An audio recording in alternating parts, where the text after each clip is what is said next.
Okay, good evening, everyone, and welcome to CB3's SLA committee for Monday, May, May 11th? May 11th. Monday, May 11th. We are going to have, I'm going to go through first. We have a couple withdrawals for this evening, so if you are here for any of these items, they're not going to be heard this evening. Possibly will be heard in the future, so please watch the calendar. Number 4, Viva Music Uno at 6 St. Mark's Place has withdrawn. Number 5, Kotobuki East at 8 Stuyvesant Street has withdrawn. And number 11, OK Houston Hotel at 151 Houston Street. All 3 of those items have withdrawn. Please watch the calendar for the future. So, we're going to get started. We're going to take a few items out of order, I think, this evening. And before we do that, we're going to go ahead and take a roll call for our committee members. Stephen Ballinger. Here. Danny McKenna. Here. Clint Spencer here. Megan Joy. Here. Michael Lavario is absent.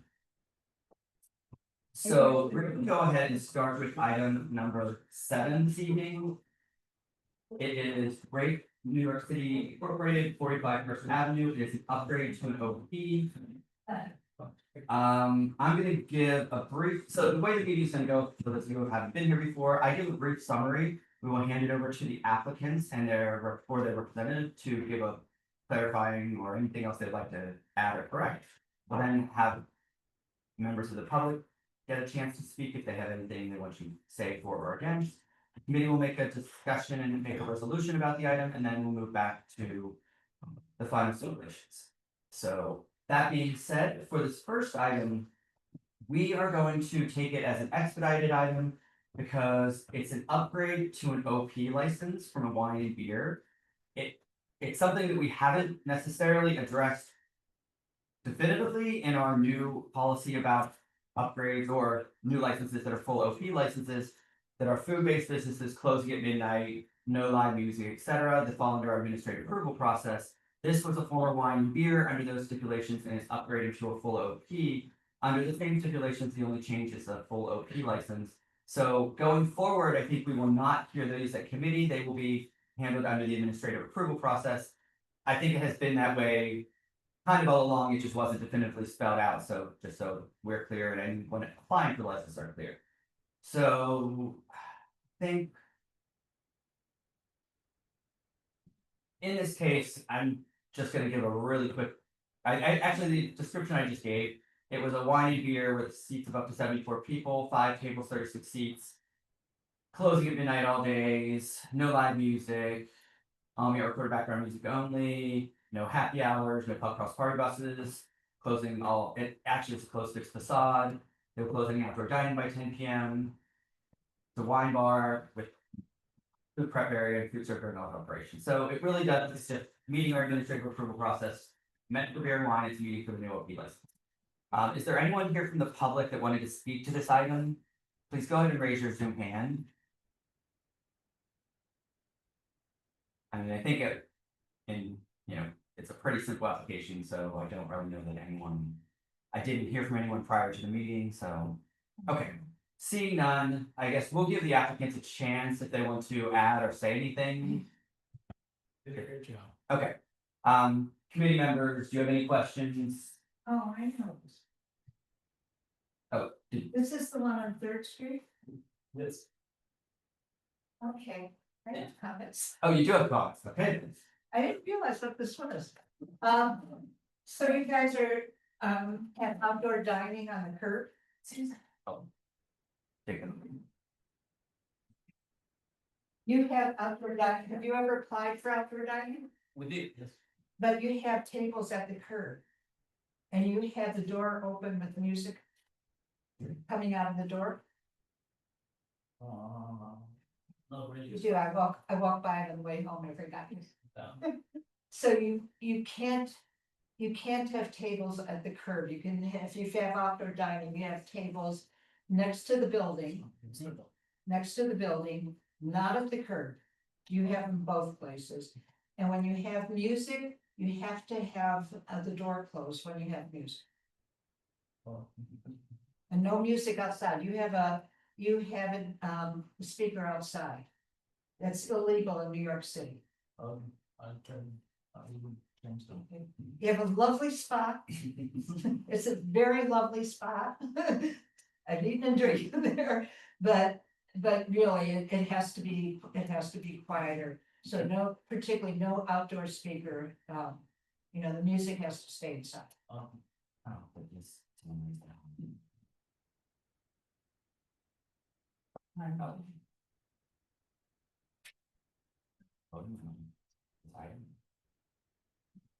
Okay, Carla, we saw your hand raised. Did you want to speak to this item?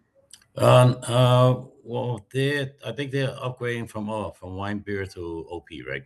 Yes. Okay, so well, actually not towards this particular item, but did I hear you say that any future upgrades from wine beer to OP will be administratively heard?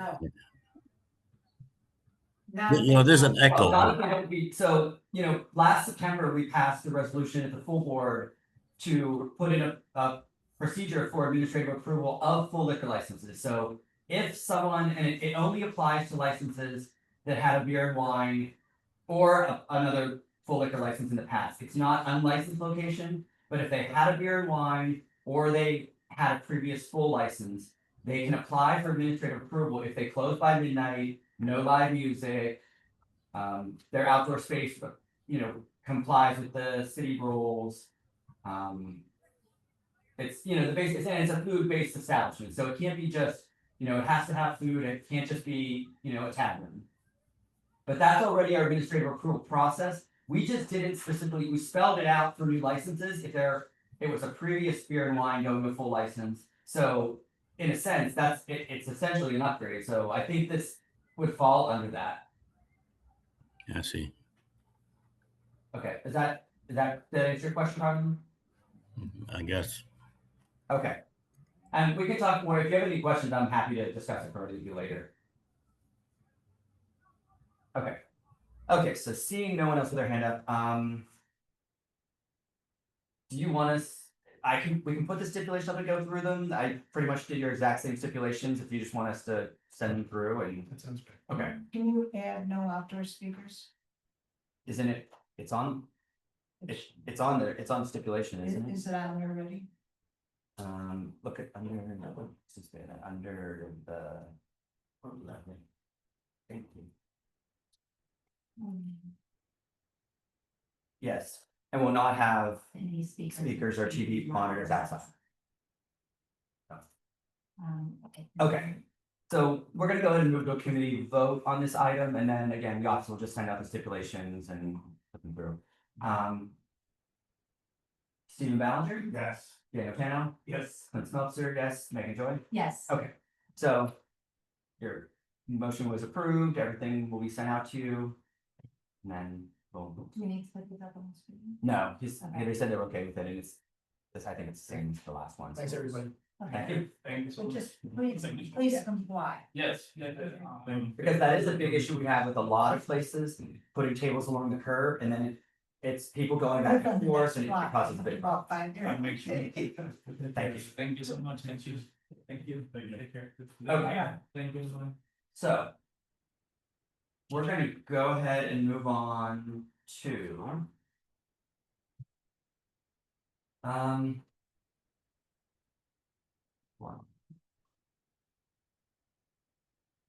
You know what, I think because we do have two more people in the room and they're here for number 14.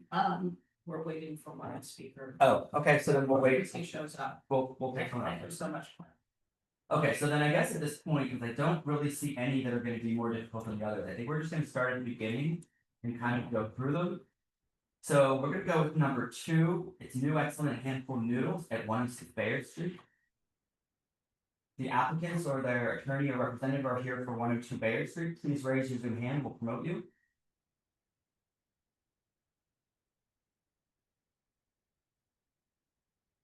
Hey, Liddy Lou? Okay, yes, I think Libby Lou, you are the applicant, correct?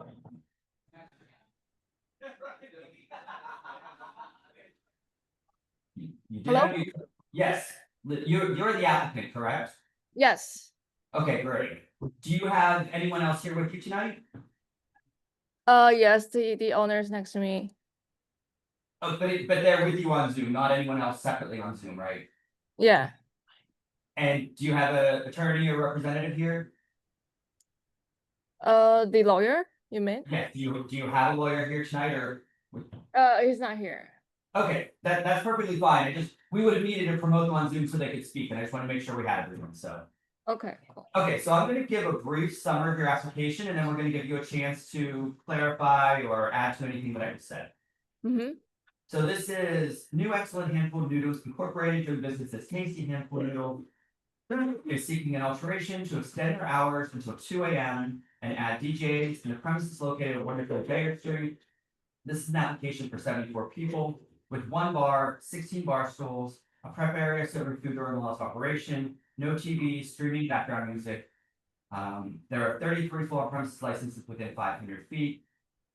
This location was previously licensed as a full liquor license to a Thai restaurant. The applicant has been licensed at this location since May of 2024, when they were approved administratively for a beer and wine license. In September of 2025, they were approved for a full upgrade to a full liquor license. 12 residents who live within within 2 blocks of the location signed a petition in favor. As far as their stipulations they were agreed to, they are operating as a Chinese restaurant, kitchen open, serving food during lost operation. The hours will be opening no later than 11, closing by 2 a.m. all days. They will close all outdoor dining allowed under the Dining Out New York program or any other uses by 10 p.m. Close its front facade doors and windows at 10 p.m. or any time any amplified sound or music is playing.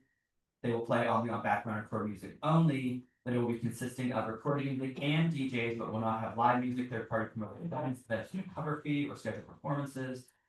They will not lack an alteration without coming to CB3. No pub crawls or party buses. No unlimited drink specials, including boozy brunches, no happy hours. They will ensure no wait lines and will designate an employee for ensuring no loitering, noise, or crowds. They will post the stipulations and have a telephone number for residents to call. Okay, so I'm going to hand it over to you. Is there anything you would like to add to or correct from what I just said? And if you wanted to just take a second and tell us, how you can run your business and what you're proposing for this application and why you're proposing it. It's original a restaurant, and we wanna do at the bar. The reason we wanna add the DJ is because we wanna do as a platform for new artists, but the DJ will be timing for the DJ time will be like start from like 4 p.m. to like 10 or 11, so it won't be like as loud or be noisy after like 12 a.m. Okay. Mhm.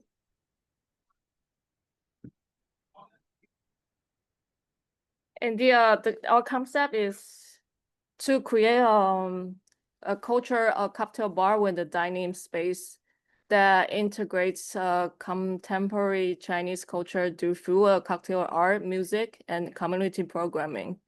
We want to create a space that feels like welcoming, creative, and community oriented.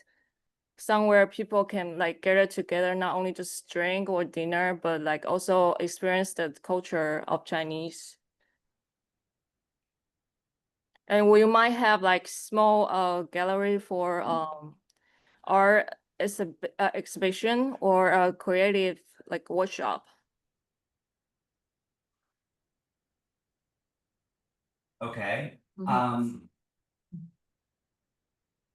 So I guess here's my question just on the surface, reviewing your application and your history. You came to us, let's say, basically 2 years ago for a beer and wine for a full restaurant. And then in a little over a year later, last September, you came for an upgraded full liquor. Now you're coming to add DJs and extend your hours to 2 a.m. And you said you want to turn it into more of a cocktail bar and that kind of thing. I'm not saying at the moment that I'm opposed to it or I think I'm just a little concerned about your method of operation and, you know, your plans for the business and the future of the business. You know, in the beginning, you told us it was a legitimate restaurant with beer and wine, that was gonna be plenty. We upgraded you keeping the 12 o'clock hours, and then now you're asking for DJs and 2 a.m. And you wanna have events and that kind of stuff. What is your actual plan, like, what do you want out of the restaurant, or what do you want this business to be? I want this business to be a platform for like local artists to get it together. And the reason to extend to 2 a.m. is because like there's no restaurant after 12. Like usually they close like 9 or 10 around this neighborhood. There's not much restaurant. And then if we close later, like people, if they want late night food, they can come to our restaurant. But it's not like a party or nightlife or a nightclub, like that way we are playing to. I mean, I guess to your point, I know that is a pretty, you know, it's across from the park, it's across from the municipal buildings, it's not. It's not a very residential area, you know, agree with you on that, I don't. You know, I'm not concerned about you having a necessarily negative impact on residents. Mm-hmm. I guess what I'm asking is, you know, if. It's, and what you described is more, it sounds like more of what you've been gearing up to do, which may be okay, I just think we just need to be clear on what you're actually doing. Oh, so like before we wasn't sure like what the business is going to be, because it was based on just restaurant and then selling just like Chinese food, that's it. But then as the time goes, we figure a way out, like we can maybe use its place because we serve food, and now we have liquor license. We can serve like cocktails and stuff. And this basically like every restaurant do, but then we wanna add another meaning to the goal of the base business, to help like new artists or like new race musician to have a Yeah. point So to are you still going to have are you changing into a type of venue that's a little bit more like a cocktail bar, that's kind of helping to encourage new artists? Is that what are you going to still remain a restaurant but have those things in addition? Yes. So you will still have a full menu and be a full service restaurant all hours you are open. Yes, that's we're still doing the restaurant, based on restaurant, but then we will have cocktails. Okay. Okay, so you're gonna remain a full restaurant during all hours. Yes. Cause here's my only concern is. You have a better idea, I think, now of what you wanna do, but I'm still not getting. A lot of, you know, maybe definitive confidence, and. Once we issue you a license. And if, you know, and I'm not saying this is gonna happen, but if you don't. If you don't make it, or you decide this isn't what you wanna do, you're gonna, then we have a full liquor license till 2 a.m. at this location. Which, you know, it is a corner location, it could be right for someone to come in for a nightclub. And once a license is there, it's a little bit hard for us to. Take that back, or to drop back the hours. The state is more likely to look at something and say, you know, well, that's what the previous business had, so. So I think that's why I was asking you the questions about what your, you know, what your plans are, what you were thinking for the business. Okay. What else? So this will not be, because there's There's a couple of like nightclub like on the other street on Mount Street or Yes, there yeah. are. And we wanna do a different. We wanna do like a low key like cocktail bar where people can sit or they have food and enjoy just talking, not like loud. Like we want people to come in and experience the Chinese culture. We wanna show people how like Asian culture is, but not like we're not into like loud music or turn into a nightclub because it's Now, here's my question about the DJ. When Mhm. you're asking for a DJ, what are you hoping or what are you expecting for the DJ? Is this going to be someone is it going to be someone you bring in and you promote from the outside? You're gonna have a night where, you know, a special DJ comes in and plays that night? Is it gonna be a regular person you have every night? Is it gonna be one of your employees? one sec. Well. So the DJ is because usually will show up when there's a art event or exhibition. So like usually the event will be like 4 to like 10 at least. Like maximum because it's you don't go to like gallery late night, right? What? Well. So so the DJs would be ending by 10 every night.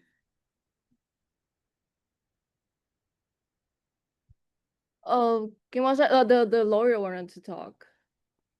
Is that James Wine? Yes, and that's your lawyer. James Wang is your lawyer, right? Yes. Okay, we promoted him so he can now speak.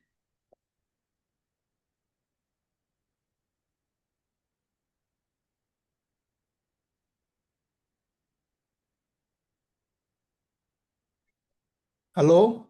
Yes, Yeah, do you hear me? Okay, so they still will keep the same method operating. This still will be restaurant. Face the high rent, so they want to extend to the 2 hour, 2 a.m. They want to got more income to cover the rent, cover the payroll. So it's not change. So yeah, so this the base. Okay, so the full restaurant, full kitchen, and want to extend the hour, and okay, so plus the DJ. But she just answered the DJ will be turn off early, not bother to the neighborhood. and how many years do you have left on your lease?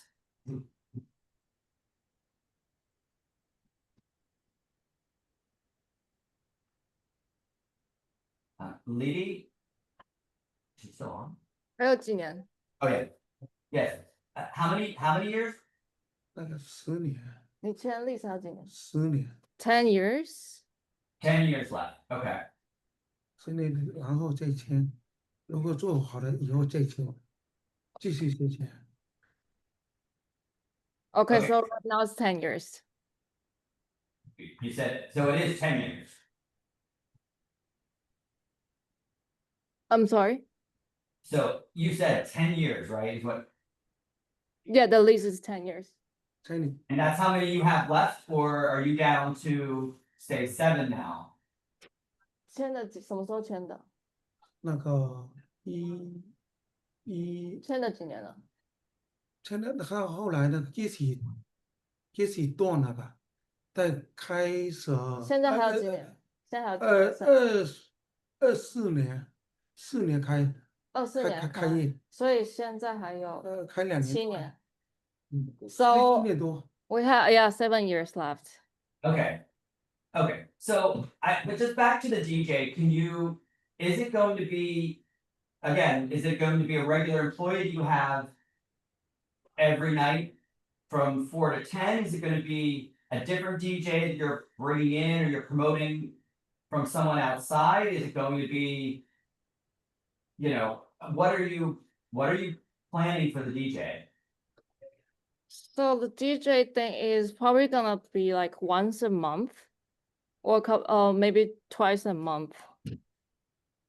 Okay, so you're not planning to have a DJ every night or multiple times a week, it's gonna be twice a month? Maximum twice a month, yes. Okay, that changes things a little bit. So, and then just in terms of the DJ though, I'm just trying to get an idea. Is it going to be an employee? Is it gonna be a famous DJ you're gonna bring in from LA or from Spain, or what are you thinking about for the DJ? It's gonna be like maybe students from the college or like somewhere that from the music college they wanna perform. Or they have the platform for them to perform their music. Okay, and is this going to be, and I think you checked off at background level, so the DJs are still gonna be playing at background level, so people can still have conversations, correct? Yes. Yes, correct. It's not gonna be at loud entertainment level that like you would hear in a club or, a loud bar. It's gonna be entertainment level, which is where someone can still have a conversation. Yes, that's right. So for the DJs, you're proposing the DJs would be from 4 to 10, no more than twice a month at background level. Yes. Okay. Can you, looking for an extension of the hours for how many days a week? Right now. Every day, so, I mean, I don't know if we need to go to 2 AM on Monday. Tuesday, Wednesday, So, I mean, I would be more comfortable Thursday through. Saturday. Okay, I don't know if you heard that conversation, but you were asking for an extension of your hours till 2 AM every night. I'm not sure, well, especially in that area, I don't know, if you would even really have people coming in earlier during the week, but would you be okay with just doing 2 AM Thursday, Friday, Saturday? And keeping the other nights at 12? Yeah, that'll be fine to us. Okay. Okay, so I think those were my main issues or not issues, but questions about your application, and I think I'm more clear now on what you were proposing. Oh, and we do have someone now that has raised their hand for the item, so we're gonna move to the public, which is Carlin Chan. Carlin, we promoted you. Yeah, hi. I'm here to speak to oppose this application for any kind of change. The addition of the later hours to 2 AM all nights, even Thursday, Friday, or Saturday, and the addition of a live DJ. No one puts in a live DJ so I can hear myself whisper to my date across the table. This is a classic bait and switch. All they want is the later hours. They are converting this place into a nightclub. Right? There are no two nightclubs on Mott Street. I live in this area, and when you misrepresent yourselves as that's a commercial area, that is not a commercial area. That corner of Baxter and Bayard Street has two large buildings. Right? You're located in a building that has 30 some odd apartments, right? And most of them are senior residents. Also, the building next to it, this location is sandwiched between Whiskey Tavern and the corner. All right, they're on the corner. Whiskey Tavern is north on the Baxter Street. Then we have the river, and then we have Dr. Clark's, which is just next door to them. These 3 or 4 buildings are surrounded by these night venues. We just can't, you got to give these residents a break. Most of them are seniors. They don't speak a lot of English, and they're kind of helpless in their apartments. That's why I'm opposing this any kind of later hours or the addition of live karaoke, a DJ. Once it's okayed on a license, SLA is not really known for enforcement in any way. The residents and the neighborhood is at the mercy of these operators. They really have no idea how they want to operate I'm listening to her testimony, and they're making it up as we go. And it's quite obvious to me. I don't mean to insult the owners or the operators here, but they should come back with a solid operating model before they apply for upgrades like this. That's all I have to say. Thank you. Okay, thank you, Carlin. Was there anyone else that wanted to speak to this item? I do see Krish Data. We're gonna go ahead and promote you. Awesome. Thank you. Yep, I'm Krish. I live on Baxter Street, that the gentleman was talking about, and so I know where this business is, and I honestly am very in favor of this proposal. As someone that's gets home from work late, I do think there's a limited amount of later night options for food available, and so I think extending the hours till 2 a.m. would be extremely beneficial, and make me more likely to go to the restaurant. And then I'm just a big supporter of their mission for promoting young artists in the area, and having a DJ twice a month, like that doesn't seem like uh much of a burden to the residents. If anything, that's a draw to me. And I'd be really interested to see what they create next with this kind of nexus of Chinese culture. So I'd be really in favor of the proposal for 7 days a week. But I mean, if 3 days a week is what they get, that'd be great too. Okay, thank you. Okay, so we've now heard from the public. I guess to the applicants, do you have anything you want to respond to what you just heard? Anything to say?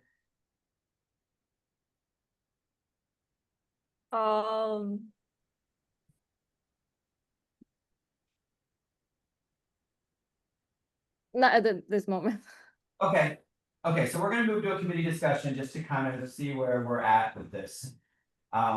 So I'll start, and I do share some of Carlin's concerns, as I kind of brought up earlier in my questioning, is that I'm not convinced they have a real solid plan of what they actually want from space.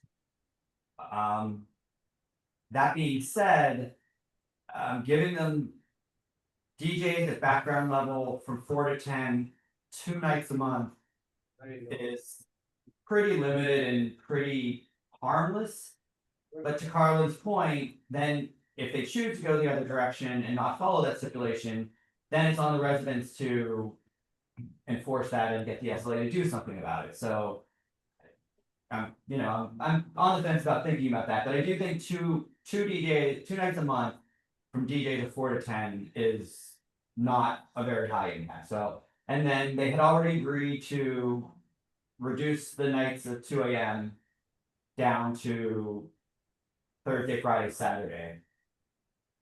Okay, so does anyone else on the committee feel differently or agree, or any other thing they would like to add?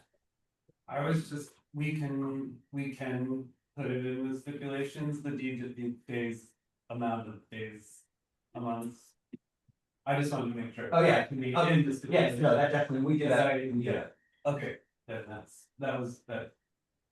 Yeah, can we stipulate hours of the DJ for Yeah, any sooner than the like Yes. hours? yeah, we've done that before, yeah, for DJs play for a certain time. And this is something that we could obviously for SLA or They could enforce it.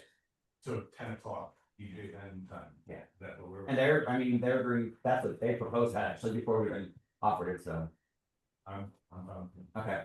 Megan, anything? Okay, so it sounds like we're all kind of in agreement here, so we're gonna go ahead and move to the resolution. So I guess we're gonna go ahead and put the stipulations up on the screen just so we can see this, and hearing Carlin's concerns were legitimate, and I think we do appreciate those. We're just trying to kind of find someplace in the middle, and hopefully it all works out in the end.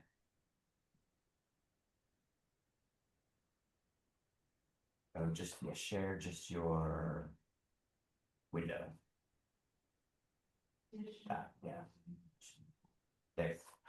Okay, so these are the stipulations that you'll be agreeing to and then signing, that we're gonna go to the SLA to be attached to your liquor license. So it is I, Lee Liu, as a qualified representative of New Excellent Handful of Noodles located at 106 Bayard Street. It will be a full liquor license and will operate a full service restaurant, specifically a Chinese restaurant with kitchen open and serving food during all hours of operation. The hours of operation will be, and that's where we're gonna change it from the application to. It will be 11 a.m. to 12 a.m. Sunday through Wednesday. And then 11 a.m. closing at 2 a.m. Thursday, Friday, and Saturday. 这是我名字。这是你名字。 And then I will not use outdoor space. You're not proposing to use any outdoor space. You don't currently, and are you not planning on applying for the New York City dining out program?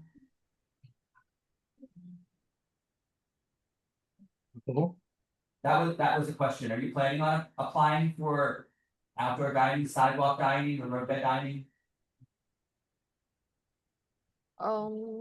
要住外面吗？啊， No. No. Okay, so then we will check off. You will not use outdoor space for commercial use. You're not having a doorman. It says you will install soundproofing. Yes. Okay. You will close any front and rear facade doors and windows at 10 p.m. every night. Mm-hmm. So then in this question, I think you had checked off you would not have DJs, but you left everything else. So we need to uncheck DJs. And then we're gonna check off you will not have live music, third-party promoted events, which means you cannot promote the DJ. You cannot have signs up around, you cannot be promoting the DJ. It's just something you would have. Any event with a coverage charge, scheduled performances. And then this is where we're gonna say no more than 2 DJs per month. It doesn't end, just leave it that way, it doesn't want to play well. And then, so we're gonna check off, we are gonna check if you're playing ambient recorded background music only, because the DJ is still playing recorded music at background level. So all your music, whether it's DJ or recorded, will be at background level. You will not apply for an alteration when it comes to CB3. You will not participate in pub culture party buses, no unlimited drink specials, and you didn't check off happy hours. Were you planning on having a happy hour? No. First of all, Did you want to have a happy hour? Yes. Okay, till what time? Till 7. Okay, so you will have a happy hour that will end by 7 p.m. You will not have wait lines outside. A staff person will ensure there's no loitering, noise, or crowds. You will post this stipulation by the license, and residents may contact the owner number below. And we have you listed as Lee D. Lu, and the phone number. What is your phone number? 我电话号码我646 646 595 595 9716。 9716. Okay. And sorry, the last name is LIU, it's not LU. Oh, it's LIU. Okay, so Yeah. So we'll correct that up above too. And now that number is that the owner or the manager that will be there on site? That's the owner's number. So if someone's calling with a complaint, that's the number they will call. Yes. Okay. Okay, so that, we just went through the stipulations, we're gonna, vote on them as a committee, and then assuming they're approved, then the office will be sending those out to you.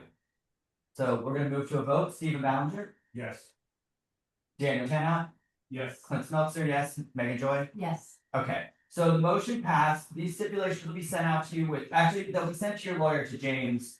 And he's done this before, so he knows, he'll get you the instructions on what you do afterwards. Okay. Okay, thank you. Thank you. Thank you. 这样。 Okay, so next we're gonna move to, we're gonna move on now to number 14. Those are some people here in person, so we'll get through them, get them out of the room. Sorry, I didn't mean to get you out of the room, but just so that you're not sitting here all evening. We'd love to have you stay with us. So we're gonna go on, it's number 14, which is Prosciutto at 435 East 9th Street. Are the applicants here? Please raise your Zoom hand and we'll get you promoted.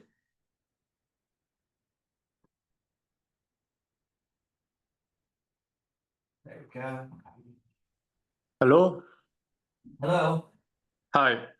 Okay, I think you're the applicant, and I'm assuming, I think New York Business is probably your attorney or representative. I'm sorry.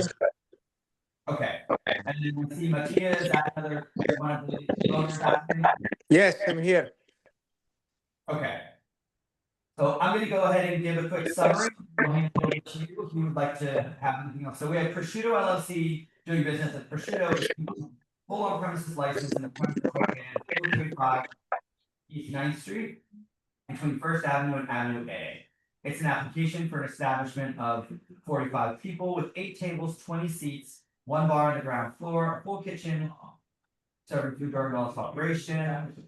There are 43 full on premises licenses within 500 feet. This application was previously unlicensed. The applicant does have multiple years' experience working as a chef in the restaurant industry. There were no notable 301 complaints at this location in the past 4 years. We did receive a letter of opposition from the 9th Street Block Association, and they did submit 64 petition signatures in opposition to this as well, simply because of the saturation of licenses on their block and the licenses in hospitality and restaurant type businesses. They had 14, I think they had 14 residents who live within 2 blocks of the location signed a petition in favor. Again, they're proposing as operating as a full service restaurant. The hours of operation will be opening no later than 12 p.m., closing by 12 a.m. all days. Now I think you did say you are proposing outdoor space, correct? Correct. Okay, so you will close any outdoor space allowed under the open dining program or any other outdoor uses by 10 p.m. all nights. Do your windows open? No, usually no. Well, so are they operable though, or is it a closed fixed facade? I think they're off. They do open. They have the ability to open though, right? I'm sorry? They do have the ability to open though, right? They're windows that can open. Yeah, we have a big window we can open. Okay, so we're gonna say, just even if you don't ever plan on opening, just because of our stipulations of normal, we're gonna say you will close all doors and windows at 10 p.m. or any time any sound or music is played. You will play on-the-spot recorded background music only. You will not apply for method of operation without coming to CB3. No pub crawls or party buses. No unlimited drink specials. There will be no wait lines outside. No designated employee for ensuring no loitering or crowds. Okay, so I'm gonna hand it over to you and let you give us a brief description of what you're planning to do with your application. Yeah, we don't have any like intention to put a speaker outside. We just have use background music, like soft music. And about the business, you want to know? Just tell us just in a brief little summary of what you're planning to do here.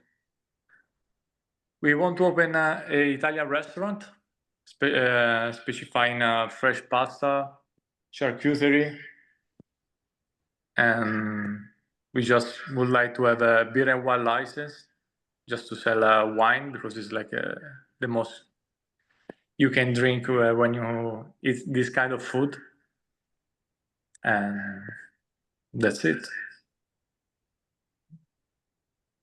Okay, so. Yeah, so I guess my first question, if on your application, I think you had said you were proposing karaoke and live music. When? No, Never.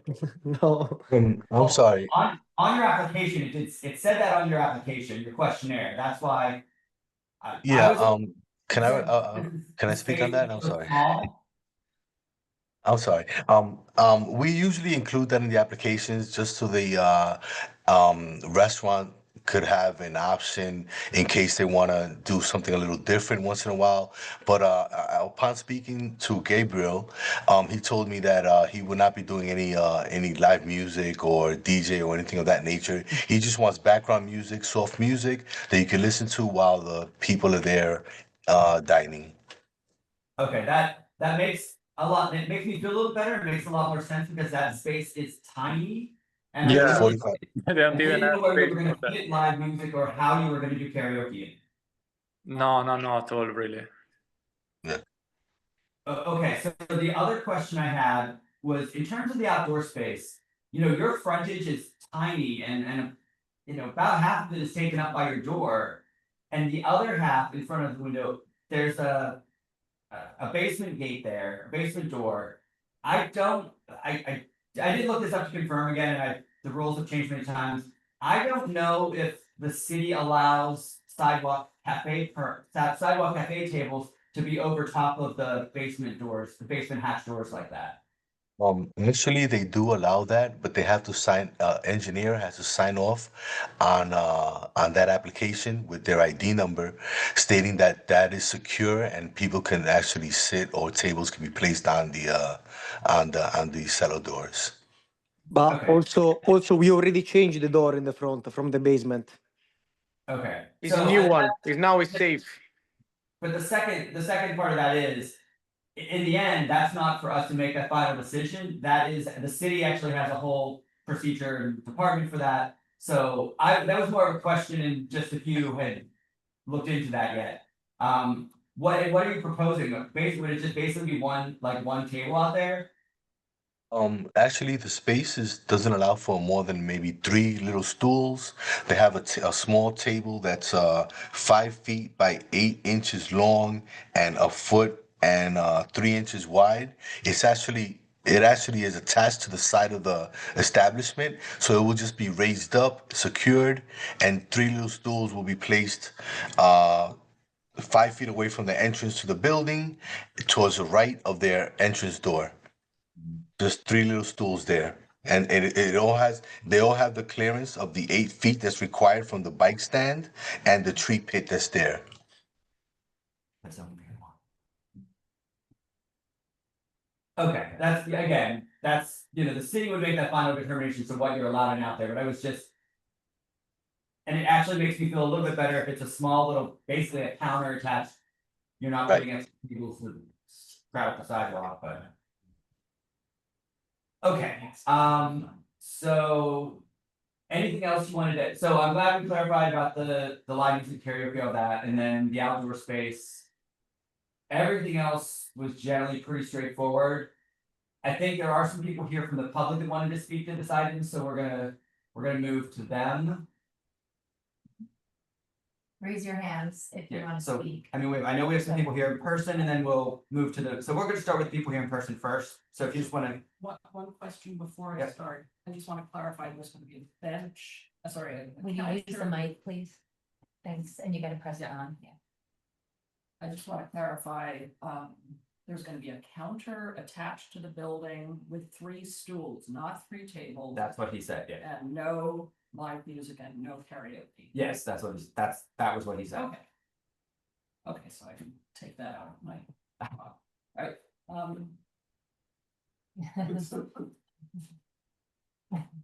hi, I'm Kate Pulse from the 9th Street A1 Block Association. We are opposed to any new licenses on our already overly saturated narrow street, and especially one near the middle of our residential block and one with outdoor seating. Excuse me. This especially will severely impact our quality of life, as most of the buildings on the block have bedrooms facing the street. We are not St. Mark's Place or an avenue, and we like to keep it that way. We are also aware that the owners are working or have worked at a restaurant on 11th Street near Avenue C, which has lively clientele. And we do not want or need more lively activity on our block. We already have enough drunks carousing through it between bars and restaurants on avenues as it is. Not to mention rooftop and backyard parties in buildings that have been cleared out by ruthless new landlords who replace long-standing tenants with transient ones who care little about being neighborly. It is well known by the state, that the SLA and the CB3, that this neighborhood is a regular source of noise complaints, sound pollution, and diminishment of the quality of life for residents of the East Village.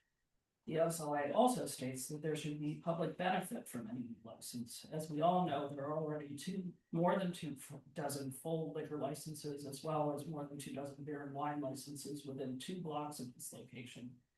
We're not sure what public benefit one more wine bar will be.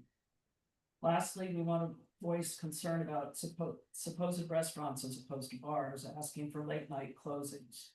And this is speaking to Skewer at 139 First Avenue, requesting 3 AM closing on Friday and Saturdays, and Lana Cafe at 164 First Avenue, requesting 2 AM closing. So we asked the committee to say no to late night closings. Thank you. Okay, thank you, Kate. Anyone else, Judy or? Okay, Robert, go ahead. Good evening. My name is Robert Watkins, and I live at 429 East 8th Street. I've been a resident there since 91, my wife since 78. And I don't think what's been brought up to the attention of anybody is the fact that this is the third location on the block that wishes to have a morning cafe and a evening beer license. And it's like three of them competing against each other. And the space that these people are moving into is tiny. I don't know how they're gonna put a full kitchen in there. And what was the table they were saying, trying to seat how many people? No, that's actually outside. They're putting. No, but I'm saying, but with the restaurant. Inside it was, I think it was 1 table, 2 tables with 8 people at each. I don't, okay, well, I have, somebody's gonna be serving food on stilts or something because there's no room in that place. It's tiny. Used to be Evil Cat Soup. And they had no real seating there. It's 8 tables with 20 seats. So, but basically they're all two tops and a 4 top. But still, that's gonna be overcrowding.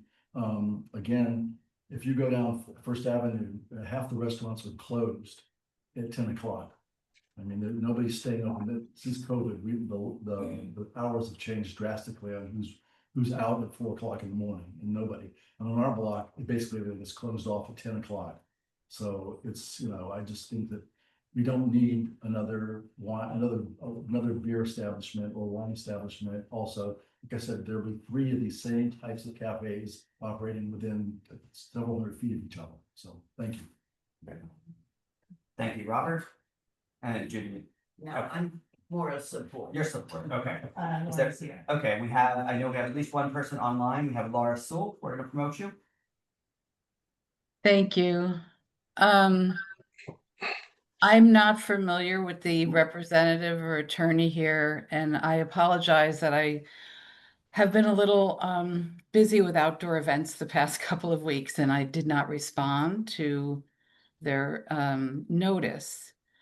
I just want to say that when this committee and residents in this neighborhood receive an application that says you want to have live music and karaoke in a place that seems completely inappropriate for the method of operation that you're proposing, it really causes a lot of concern. And if no one on the committee was going to mention this, I'm going to take it on myself. That if you ever return to this neighborhood, please just figure out what your clients want to do and apply for that, because I think this caused a lot of unnecessary stress on the residents of this block. So that's not the best foot to start off on in the neighborhood. I hope that the food is wonderful and that it's going to be a chill restaurant. But that's it. I just had to say that. Thank you. Okay, thank you, Laura. Anyone else? Okay, seeing none, I think. Okay. Yeah, so with. So, okay. So the karaoke, I mean, I want to second what Laura said, because I think it's kind of like have your ducks in a row before you apply, because it takes a lot of organizing for these community groups, or sending emails and communicating with each other, and sort of, it adds a lot of stress, and you're organizing against what you think is going to be something that's really going to disrupt your block. That said, it takes a lot for me to want to license a completely unlicensed spot, especially on a side street.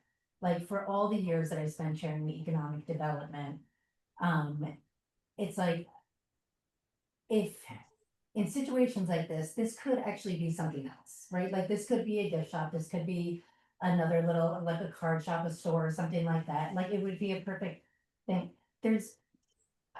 I'm in the bar business. I get dozens and dozens of emails every week about places that are up for rent, that are sale, that are already bars and restaurants. Like, there's plenty of inventory to go into an already existing licensed location. I don't think it's necessary to license an unlicensed location, especially on a side street. Okay, thank you for that.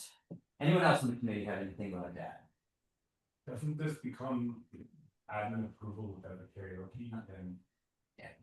Yeah, No, because it hasn't been licensed. no, it's a beer and wine though. It has beer and wine now? No, beer and wine. Oh, yeah, Yeah, sorry. yeah, I was gonna add that just for your reference as well, if you do come back in the future. Without the live music or the karaoke, this would have fallen under our administrative approval license for beer and wine closing at midnight all nights, which would have been an administrative approval, which meant you would have had to come to the committee and you would have had to sit through this and listen to everything else, and it would have been a very different process. So just for the future to remind you. That being said, and I do agree completely with what Megan said, but without the live music, it would have been administratively approved and there wouldn't have been really anything to discuss because that is our policy, even though she's completely right. There are plenty of other spaces that are already built out. Once something even this tiny gets built out as a restaurant, it really takes away some of the ability for it to then become something else in the future. So that's all. That being said, I guess, is there anyone else? I see someone else with their hand up. Is that? No, that's okay. Just Oh, I guess, Mattia. she's already, Hi, hello. Oh, yes, go ahead. Hi, hello. One of the tenant of this place. I just want to say, we want to open just an Italian restaurant.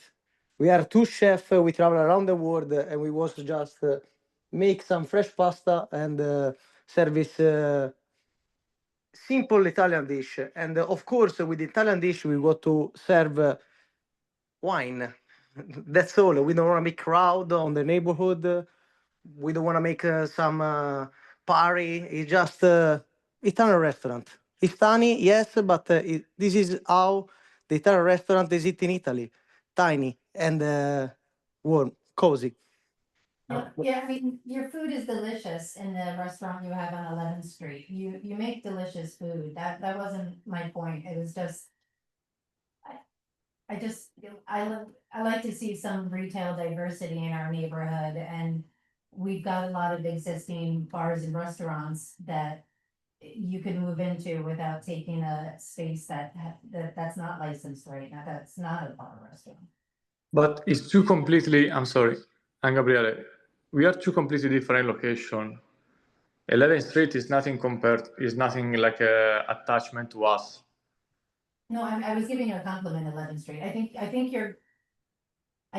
your food is delicious and you will run a nice restaurant. That's not my complaint. It's just a bigger picture of what's needed in our neighborhood to support the residents.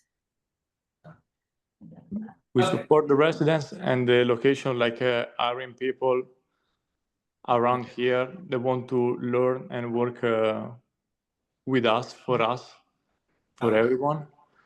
Okay, so we never really want to, in our since mind, do you have anything you want to respond to what the residents said or what Megan said or what we?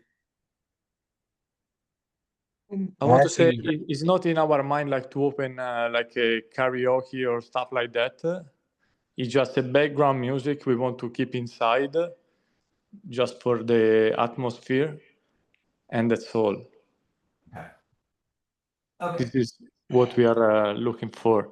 I know there is like few restaurants in this area. No one is Italian. We don't think we'd like bother anyone like doing this business. We don't do any like outside seating. We don't take space on the sidewalk. Well, actually, you did say you are doing outside seating. You are going to put basically a fold-up table on the front with stools outside, so you are doing outside seating. Yeah, but 3 stool is not like changed. Well, I know. I'm not saying it's because you don't have much more space to do anything more. So that's fine. I don't think that's the issue anymore at this point. So okay. Well, I think we're going to move to a committee discussion here just to see where we're going to go with this. But excuse me, Kurt. Yeah. Did I just mention?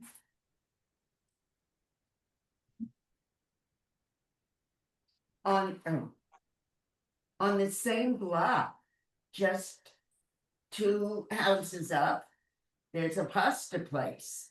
I mean, yes, it's takeout pasta. Yeah. But there is a pasta place on the block. Within 2.5 blocks, there are at least 2 other Italian restaurants. I just want to clarify. I think we're at the stage Yeah. where we're gonna get approved by the SLA, Yeah. so we might as well put stipulations. Yes, exactly. So that's, we're gonna move, thank you for do that, Judy. We're gonna move to a committee discussion. So as we said earlier, after the issue was cleared up with the live use and karaoke, this, if they wouldn't have came in with that on the application, it would have been an admin approval anyways. So that being said, I think we'll just basically go through the stipulations, but it's essentially gonna be what the admin stipulations would have been. So we're gonna go ahead and put the stipulations up on the screen just so you can see.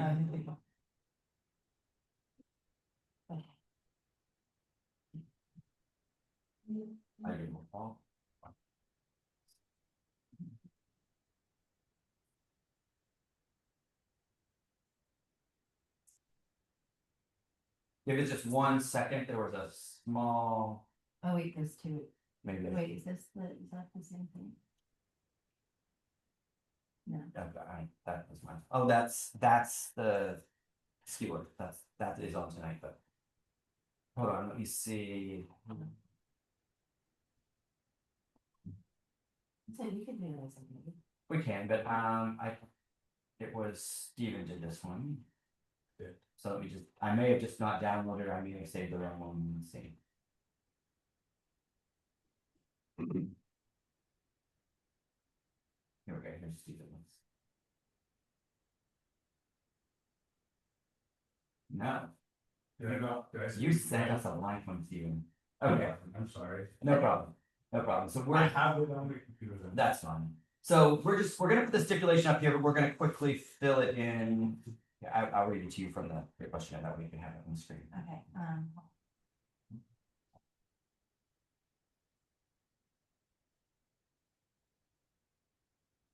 Okay, okay. Okay. So the person, let me see who you had down here. So Gabrielle Tosi, you're the manager owner, right? You're gonna be the one that they're responding to complaints, Yes. signing the stipulation, okay. So we're gonna put you down, and as the corporate name was Prosciutto LLC, right? Yes. Okay. So it's I, Gabrielle Tosi, as a qualified representative of Prosciutto LLC. Your license type will be a, Located at. oh yeah, located at 435 East Main Street. 435 East Main Street, yeah. And it will operate, my license will be a beer, wine, and cider license, will operate a full-service Italian restaurant with kitchen and open serving food during hours of operation. Your hours of operation will be 12 p.m. to 12 a.m. all days. You will close any outdoor dining allowed under the Dining Out New York program or any other outdoor uses by 10 p.m. and you will not have speakers or TVs outside. You will install soundproofing. You will close any front and rear facade doors and windows at 10 p.m. or any time amplified sound is playing, including DJs, live music, non-performances, or any televised sporting events.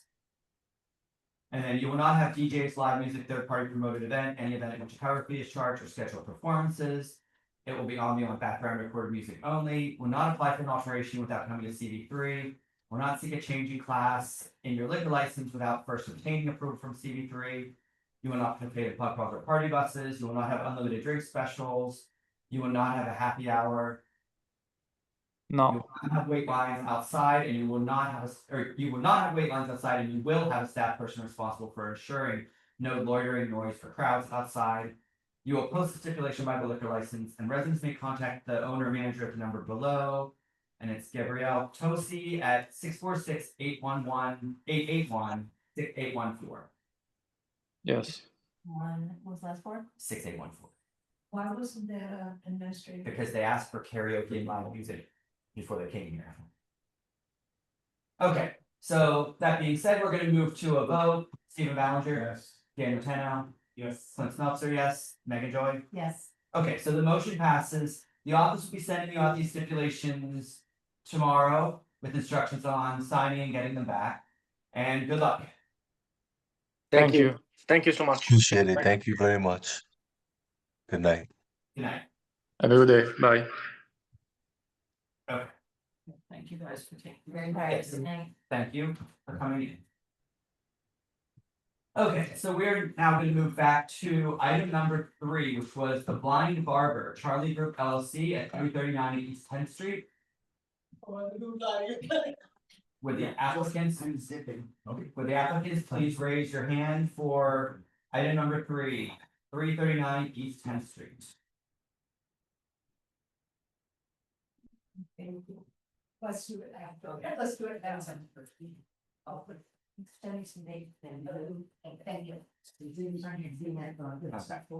Thank you. Okay, I see we got Frank promoted, we'll get the applicants promoted. That's supposed to be what happens. What? This one is all times on the street. Nobody does. Hello, Hello, okay, this so. is Adam here. So I have Adam, I see Frank, was there anyone else here with you tonight? Yes. Can you no, just Frank, if you could unmute Frank. Oh, no, I'm Oh, here. he's there. Okay, Hello. we got Frank. Hey guys. Hello. The screen still has the prior stip up there.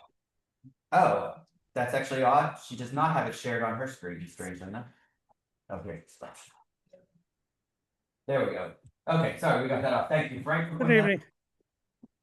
Okay, so I'm gonna give a quick summary and then we'll hand it over to you for anything you'd like to add. So this is Charlie Group LLC doing business as the Blind Barber, is seeking a change in method of operation to add DJs in the premises located at 339 East 10th Street between Avenue A and Avenue B. It's an application for an establishment of, and I think that was left blank on the application. What's your capacity of your CBO? 74. It's no. It is, okay. With Yeah, I did miss that. Sorry. That's okay, occupancy of 74. I was probably would have assumed, I was gonna assume it was that anyways, but 13 tables, 58 seats. With less than a full service kitchen, a food prep area serving food during all its operation. No TVs, DJs are proposed to be at entertainment level, no live music, small speakers playing background music. There are 11 full on premises licenses within 500 feet. This location has been licensed with an on-premises license for over 10 years. The applicant has owned and operated this establishment since 2010. There have been 101 commercial 311 complaints with police action necessary since, well, I think this is back since they opened since 2010, so that's over the last 15 years. The applicant was penalized by the state liquor authority twice in the past 5 years for undisclosed violations in June 2023 and has a pending action from September 2025. There are 5 residents who live within 2 blocks of this location signing a petition in favor. They are proposing to operate as a barber shop and bar tavern with tavern style food. Their hours of operation will be opening no later than 11 a.m. all days, closing by 2 a.m. Sunday to Tuesday and 4 a.m. Wednesday through Saturday, which I'm pretty sure is their existing hours. They will not use the outdoor space for commercial use. They will close any front doors and windows at 10 or anytime amplified sound is playing. They will play DJs at entertainment level, but they will not have live music, no promoted events, no special performances, dancing, or any event which a cover fee is charged. They will not apply for an alteration without coming to CB3. They will not host pub buses or pub crawls or party buses. They will not have unlimited drink specials, including boozy brunches. I don't think you checked off happy hours. Are you proposing to have a happy hour? Do you want a happy hour? Adam. Yeah, we'd like a happy hour. It's usually not very busy in that neighborhood during happy hour, so. So happy, what time, I mean, and again, we don't generally have a huge issue with happy hour, but what time we? Usually like 6 to 9 is what we do. Sometimes, yeah, 6 to 8, but 6 to 9 usually, but Okay, so something you'll have- well, something you may have basic. happy hour- You may have happy hours at 9 p.m. every night. You will ensure there are no wait lines outside and will designate an employee for no loitering or certain crowds. You will post the stipulations and you will provide a number for residents to call with any complaints. Okay, So that's kind of the brief summary. I'm gonna hand it over to you to go ahead and, Couple of questions, Clint. sure. Where did you get the entertainment level DJs? I think it was on the questionnaire. They don't have any, either. Oh, yeah, I was just saying, we didn't do either. It's background DJs. So I was gonna wait to get into this, but if you're bringing this up now, I've actually been outside this space on a walkthrough with the police and the SLA investigators. And we were outside and we could feel the music thumping and vibrating. Both the police and SLA asked them about it. And they said, their doorman, I don't want to say they brushed us off, but they didn't really give us a whole lot of a real legitimate answer or say we'll turn it down or anything. So if it's, and this was before they had DJs, this was their existing sound system last June. And they could actually feel the walls vibrating in the second door, they could actually feel vibrating. Rude. They were very. rude. Yes, and I think your doorman was technically actually very rude to both the NYPD and the SLA investigators that were questioning him. The inspector. Yes. The- So, I mean, that was gonna be a question to bring up later, but since we're discussing it, I actually, and I'm surprised, and I didn't bother to look this up, but and I've been by there other nights. If there wasn't a DJ in there, I mean, it was really, really loud and rocking in there without having a DJ. I can only imagine what a DJ would add. So you're saying you're proposing to only have DJs play at background level? Correct. Starting now, Ben. Clint, I should mention that we've always had a stipulation with the community board that permitted DJs. I'm sure you're aware of that. Our original 2010 stip has DJs on it. Okay, then. Problem is that it was never filed for with the liquor authority. And we were quite surprised in June. Adam was quite surprised when he learned that he didn't have the right to have DJs. So at this point, we're just trying to restore what was there before. But I think that I appreciate you bringing the noise issue up because that's something that Adam's going to have to deal with. Yeah, and I apologize for the doorman or the security who was there. We obviously don't want people treated that way, and we use a third party like security company. So I'll have a talk with them. Yeah, and like I said, I walked by there many other nights, and it is booming coming out of there. So just that night we happened to be on a walkthrough with the NYPD. So I cannot speak tonight. Sorry, NYPD and the SLA investigators, and it wasn't just you. There were many, many places we stopped at, and They got a follow-up letter from the SLA. yes, and you did get a follow-up letter, I think, from the SLA. And I guess the question is, I know there is a pending charge from the SLA in September of last year. What was that charge? DJs. DJs. So yeah, It was brought to our attention through that. We didn't know. What does that mean? It wasn't filed. So Frank, you're saying they were approved for DJs by the community board back in 2010. Correct. But what was never filed? What was? I don't believe the original application contained DJs with the state liquor authority. But they And have if you, restrictions that allow DJs, I'm sorry, but they have. Speak. Yeah, I'm just gonna say, repeat it. I can't hear Susan. That one's a No, lot. that wasn't. Sorry. That one- So Susan wasn't speaking in the mic. Sorry. What I was saying is they have our stipulations that allow DJs.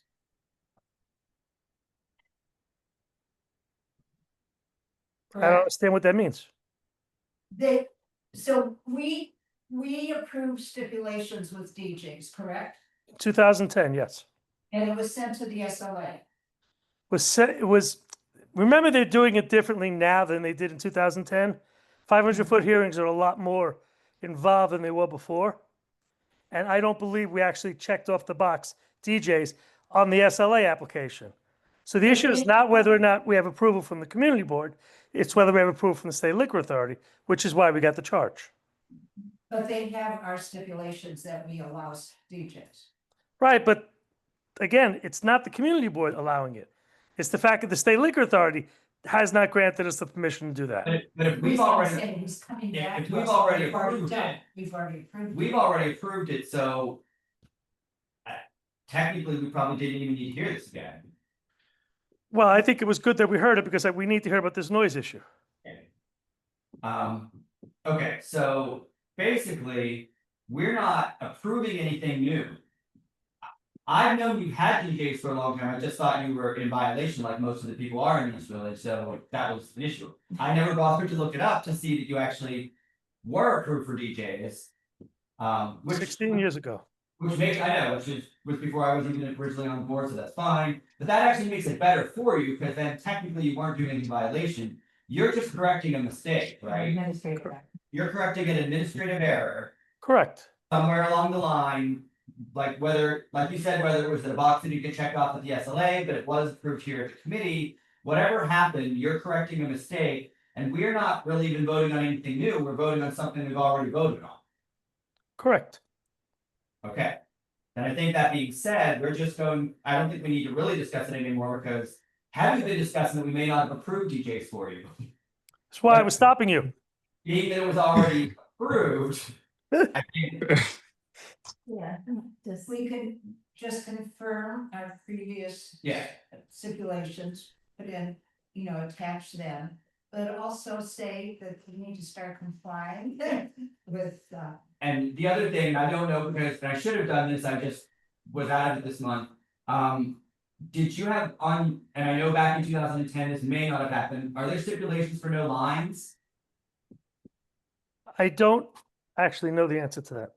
I don't think we had those. I don't think we had those. I'm not sure. I mean, we try not to have, we don't have too many lines anymore. It's not too busy. And if we do, we don't want to have lines. We want to have people in or moving along. So we try. Case, I think given the situation, we are going to put on, if they weren't on before, we're going to add that stipulation in, because that, especially that block, Maiden Lane, has become a disaster. And I know that's nothing to do with you, but when it all gets going, that corner is a mess. is the owner that's there at night?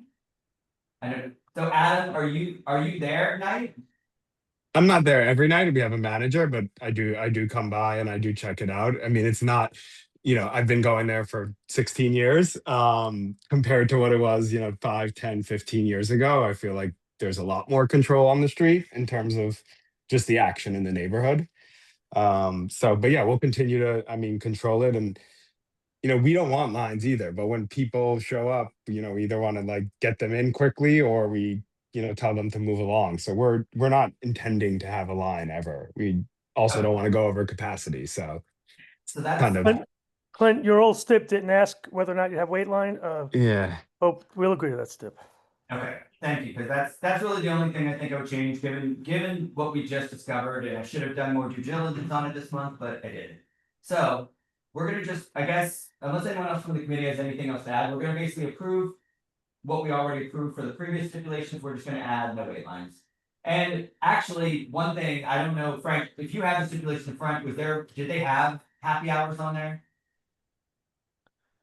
If not, I don't think any of us have a problem adding happy hours in. That's not something we, If you give me 1 second.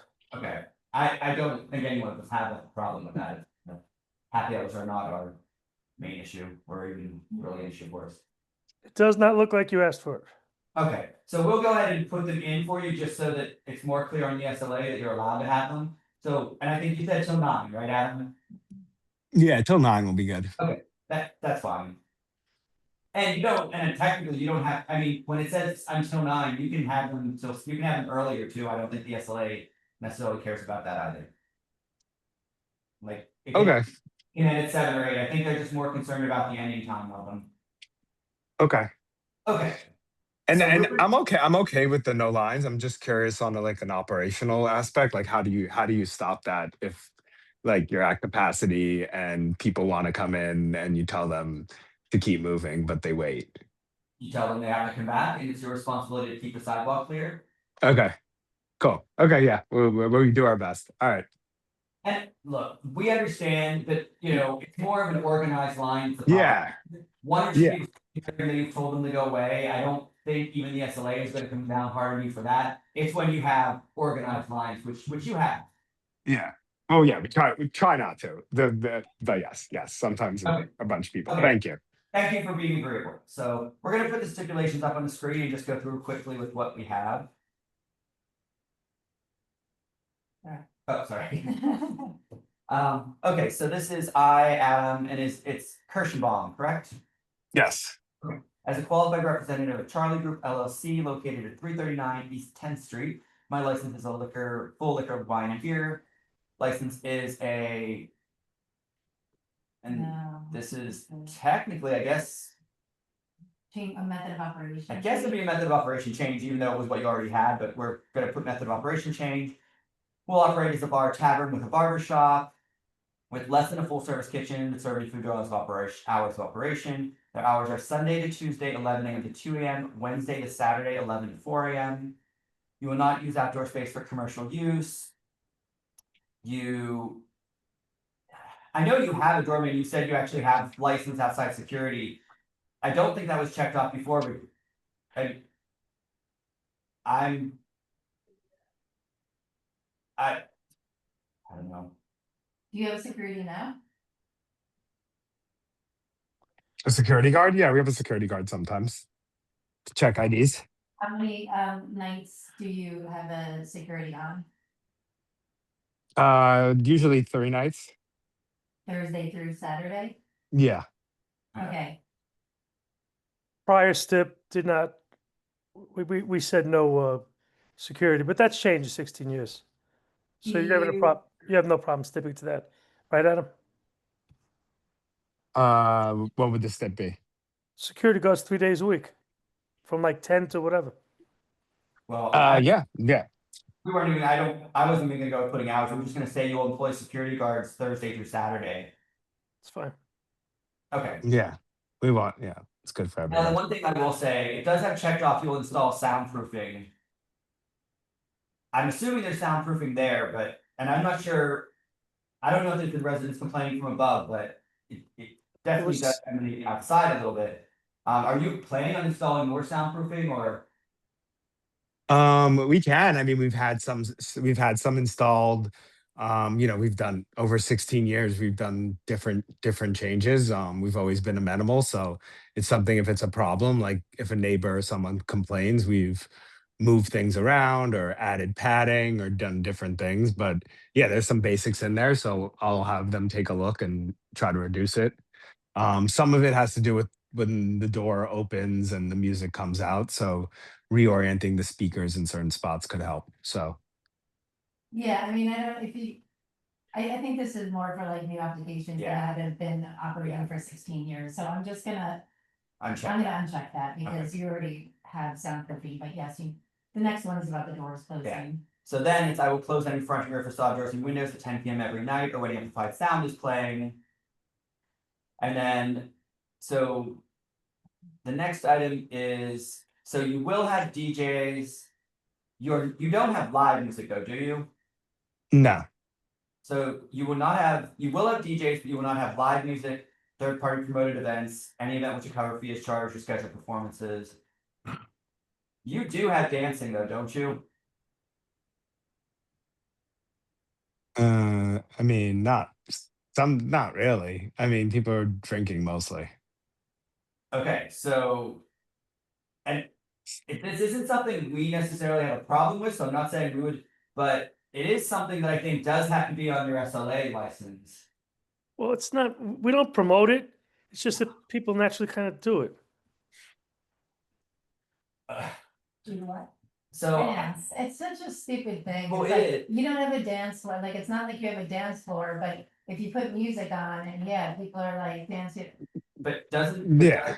The SLA, have to say that. the SLA does require it on their license though, if they're having. Yeah, but I don't, Clay, you realize what the problem with that is, right? Yes, then it affects your insurance. Well, no. Obviously, the copyright law was wiped out, right? But the law now is that it has to be in your C of O that you're allowed dancing. We don't have a C of O, we have an LNO. On the CFO. And they've been LNO. I mean, we don't promote dancing, we don't advertise dancing, You don't have a dance floor. and we don't have a dance floor. No. Okay. Okay, I don't need to make an issue of it. I don't necessarily care about that at this point, but I do know that there have been people that have had issues with the SLA and had to come back to us because there was an inspection and there were people dancing. They had to come back to legalize dancing on their SLA application. So I was just trying to make sure you were okay on that, but if you are okay with. No, I appreciate it. I appreciate it. Then we'll leave it off. How many, do we have to check this, how many DJs per week or month or something? No. I don't think for this one, I think we just leave it off. And then, now, I guess that's the question, are, the DJs are not at background level though, are they? They're at entertainment level, correct? Adam, can you hold the conversation while DJ's playing?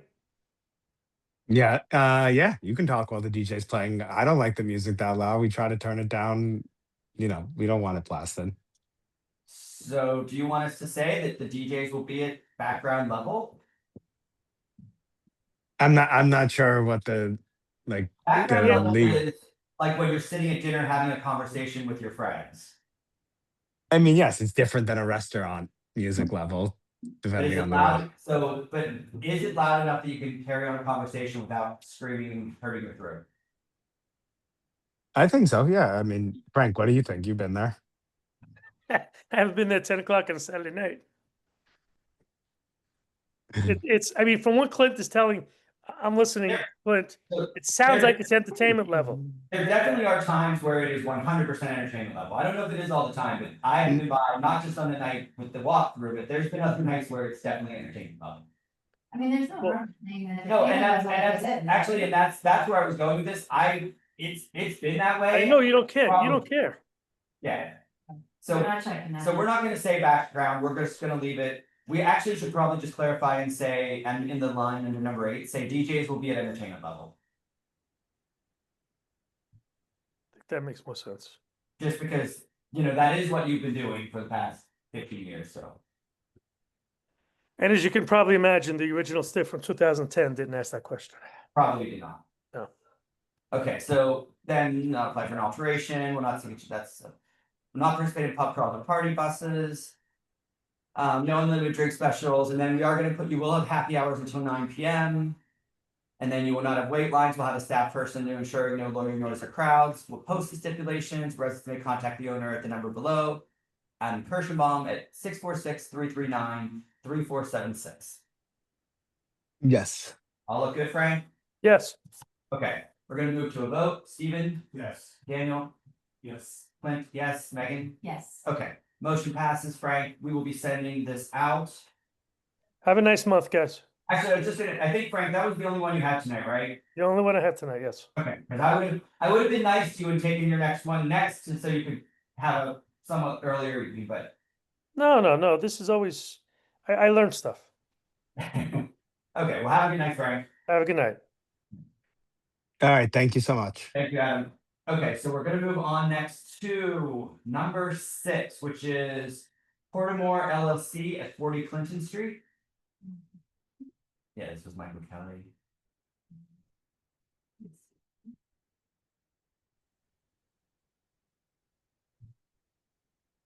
Okay, we're gonna see, we have Michael promoted, and then we'll get the applicant promoted. Okay, I'm gonna give a quick summary and then I'll hand it over to you. This is Portamore LLC seeking a full on-premises license. They actually do have already a full on-premise liquor license, but this is essentially a sale or a transfer license to a new owner in a premises located at 40 Clinton Street between Clinton and Stanton. This is an application for an establishment of 74 people with 6 tables. Sorry, that's 8 tables, 19 seats, 9-foot bar with 4 seats, Eastern European Caribbean food prepared in a full kitchen, serving food during also operation, recorded music at background level. There are 20 full on-premises licenses within 500 feet. This location was approved as a full-service restaurant with a beer and wine license in August of 2023. It was subsequently approved for an upgrade to full liquor in September of 2025. Prior to that, this establishment was unlicensed. The applicant has been the manager of this location for the past year. 31 residents who live within 2 blocks of the location signed a petition in favor. They are proposing to operate as a full service restaurant, specifically an Eastern European Caribbean fusion restaurant. They are proposing hours of operation, opening no later than 11 AM, closing by 1 AM. all days. They will close all outdoor space, including under the Dining Out New York program and any other uses by 10 p.m. A closed fixed facade and open doors and windows except the entrance, which will close by 10. All beyond background for music only, no live music, no DJs, no promoted events, cover charges. They will not apply for alteration without coming to CB3, no party, buses or pub crawls. No unlimited drink specials. They will have happy hours till 7. They will ensure there are no wait lines. They will post stipulation and provide a telephone number for complaints. One of these steps, because it's not open. That was me. It's not opening at all. Wait a minute. Okay, hold on. Let me email it to you. Okay, if you want to go ahead and Michael or the applicant, I think Siri, if you want to give us just a brief summary of what you're planning. Hello, You can you Siri? hear me? Yes. Yeah, we can hear you. Hi. So we are just wanting to have a restaurant. We want to be able to do both lunch and dinner and be open for after hour drinks as well. Yeah. Okay. Basically, they're gonna be doing the same method of operation as the previous licensee. And Yusiri was the manager from July 2025 to the present, and Simfari, one of the other owners, also was the manager bartender since June of 25. They are both here, Tim Moros, and there's also the minority owner, Nicolas Cao, also with me here. You're welcome. Hello. Hi. Is there anything you'd like to add just about what you're proposing? Not really. Do you guys have any questions for us? Hold on just one second. I hear you on something. It's.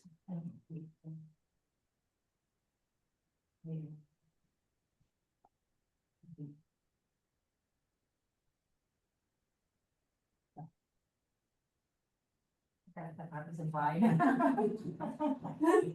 GJYE. MGHAN. Oh my goodness. Just type that. And while they're doing that, is there anyone here from the public that wanted to speak to this item?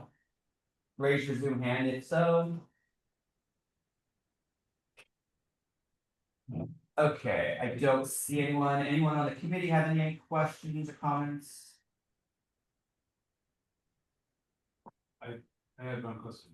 Is the backyard is already part of the license? Oh, yeah, that was actually part of the original one. It was only beer and wine, and then we got ready to do. I did have one question.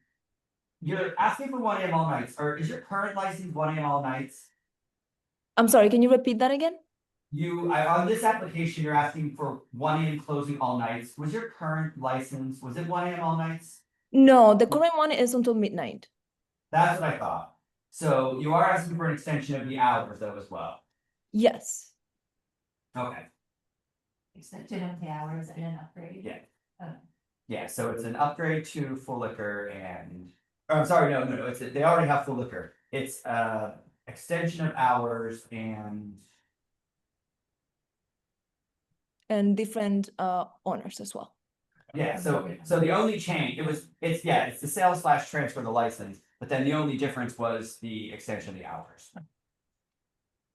And I've been to the restaurant a couple times. I actually don't have a major issue with this application. The only thing I'm a little, it makes me a tiny bit nervous is back in September when we heard the applicant, he assured us that nothing was changing with the restaurant. He was doing well. He just needed the upgrade to full liquor just to be able to serve a cocktail. And then within a matter of a couple months, he's applying then to sell the license.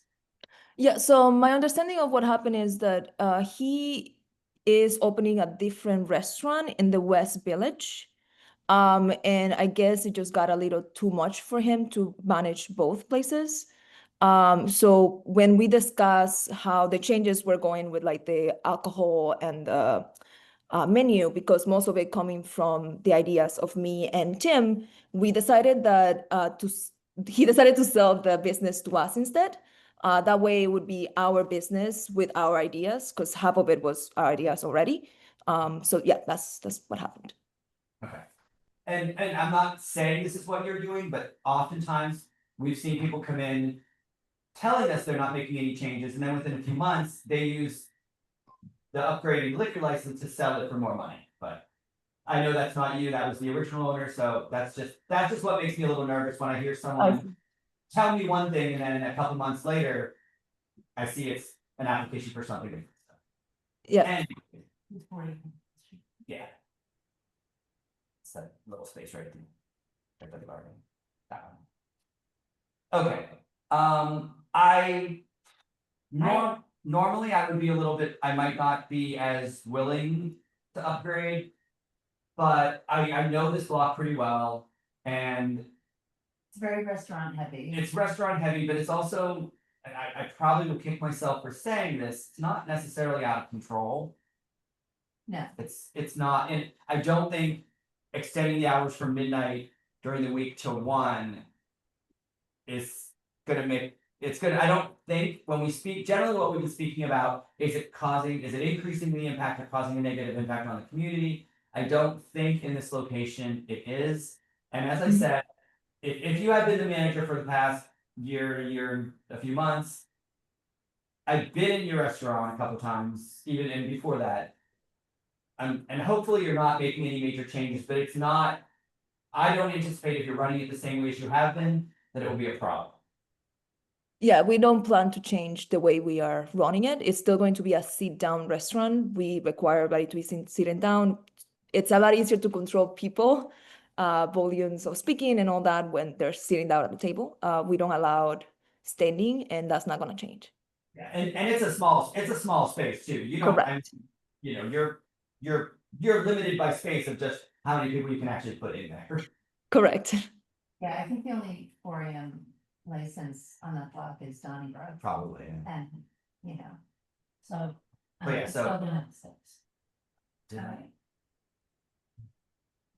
Well, maybe not from there. It was my Hotmail. I sent it a few weeks ago. Yeah, we make sure it's in my sent folder. Yeah, it says it was sent. Oh, there. Yeah, I was just kidding. Okay, sorry, we were just getting the stipulation to put up on the screen. Anyone else on the committee have any issues with it, or? Okay, do you have them? Still something?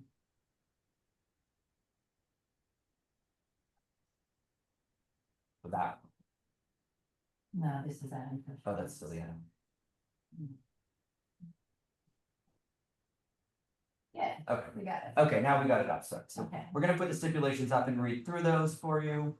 Mhm. I am kind of just interested, you went from Romanian, what exactly, like, what's your thought with Eastern European, Caribbean food? Oh, yeah. So I'm from the Caribbean, I'm from Dominican Republic. And Tim, who is the other owner, is from Belarus. We wanted to create something that we found very fun in New York, which is 2 very different cultures coming together to make something new, interesting. So we decided that that's what we wanted to put forward there. I don't think I've ever seen anything like it, and I'm very excited about that. Okay, thanks. So we're gonna go through the stipulations quickly, and you can let us know. Mhm. I think everything should be what we discussed. It's Ayasiri Porto Real as a qualified representative of Porto More LLC at 40 Clinton Street. Will operate a full-service restaurant, specifically an Eastern European Caribbean restaurant with kitchen and open serving food during all its operation.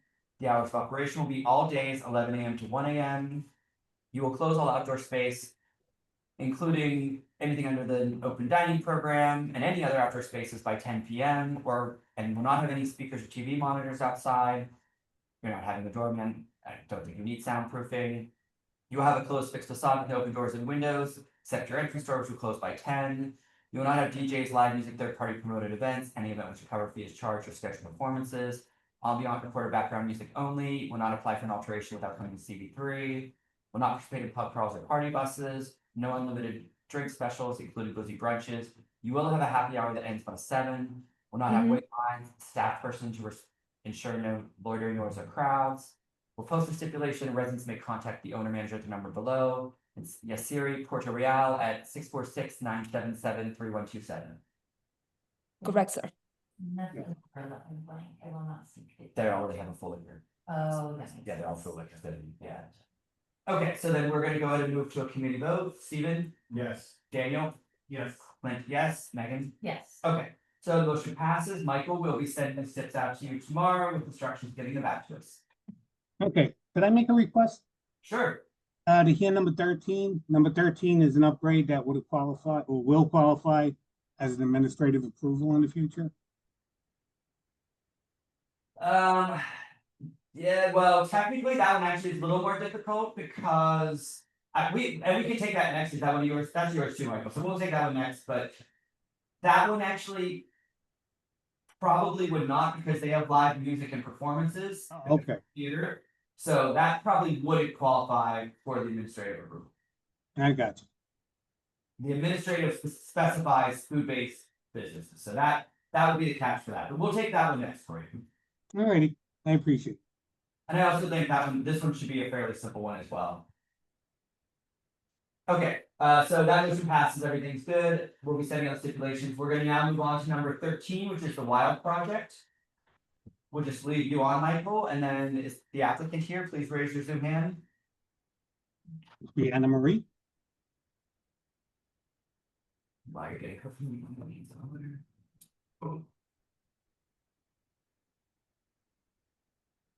Hello? Hey, just give us one sec. Oh, we can hear you. Is it just you? Is there anyone else there? It's just me. Okay.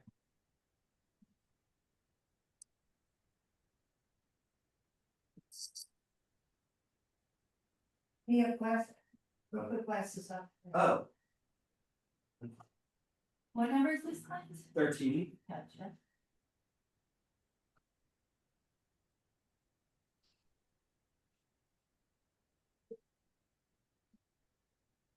Okay, so as you heard before, I'm gonna do a brief summary and then I'll hand it over to you.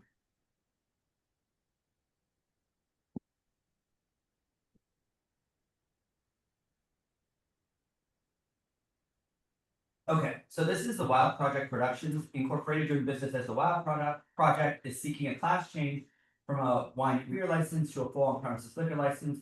And the premises located at 195 East 5th Street between Avenue A and Avenue B. It's an application for an establishment up to 127 people. They have 5 tables, 24 seats, including seating at a rectangular stand-up bar on the first floor, with additional 89 seats in the theater, less than a full-service kitchen, with basically a concession stand serving food during hours of operation.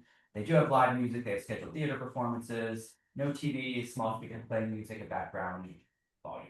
There are 13 on-premises licenses within 500 feet. The location has been licensed for wine and beer since 2017. The applicant has operated his establishment at this location with wine and beer license since 2017. There have been 8 311 complaints requiring police action at this location since 2017. 36 residents who live within 2 blocks of the location signed a petition in favor. And again, they will operate as a performance theater with a bar, tavern, less than a full service kitchen. The hours of operation will be opening no later than 12, closing by 11 p.m. all days. They will not use outdoor space for commercial use, closed fixed facade. They will have live music, they will schedule performances, promote events because it's a theater, but they will not have DJs, third-party promoted events for dancing. They will not apply for an alteration. They will not host pub crawls or party buses, no unlimited drink specials, including boozy brunches. They will not have happy hours, no wait lines. They will post a stipulation and provide a telephone number for residents. Okay, so we're gonna hand it over to you if you'd just like, if there's anything you want to add or correct or. Yes. Yeah. So Michelle Brilliant did send a letter of support in. And Anna Marie and the theater are well known for what they do. It's a nonprofit that recently bought the building and plans to operate there forever. Anna Marie believes adding liquor will add to the bottom line, give the servers a chance to earn a little extra money, support the theater, and also satisfy the many theater goers who have requested cocktails in the past. That's about it. If there's any questions? Yeah, and I think, I think my understanding too was that you're not intending to operate the bar. You will never have a bar open when you act not for a theater, but you're never just gonna have it open on a regular night, correct? It's just for the theater. It's just in conjunction with the theater and the performance. Okay, that was my understanding as well. I guess we'll go to see if there's anyone from the public here to speak to this item. Is there anyone here that wants to speak to item number 13? Okay, seeing no hands, committee, any questions or comments? This is a pretty straightforward one. Okay, we're gonna put the stipulations up on the screen, go through those very quickly.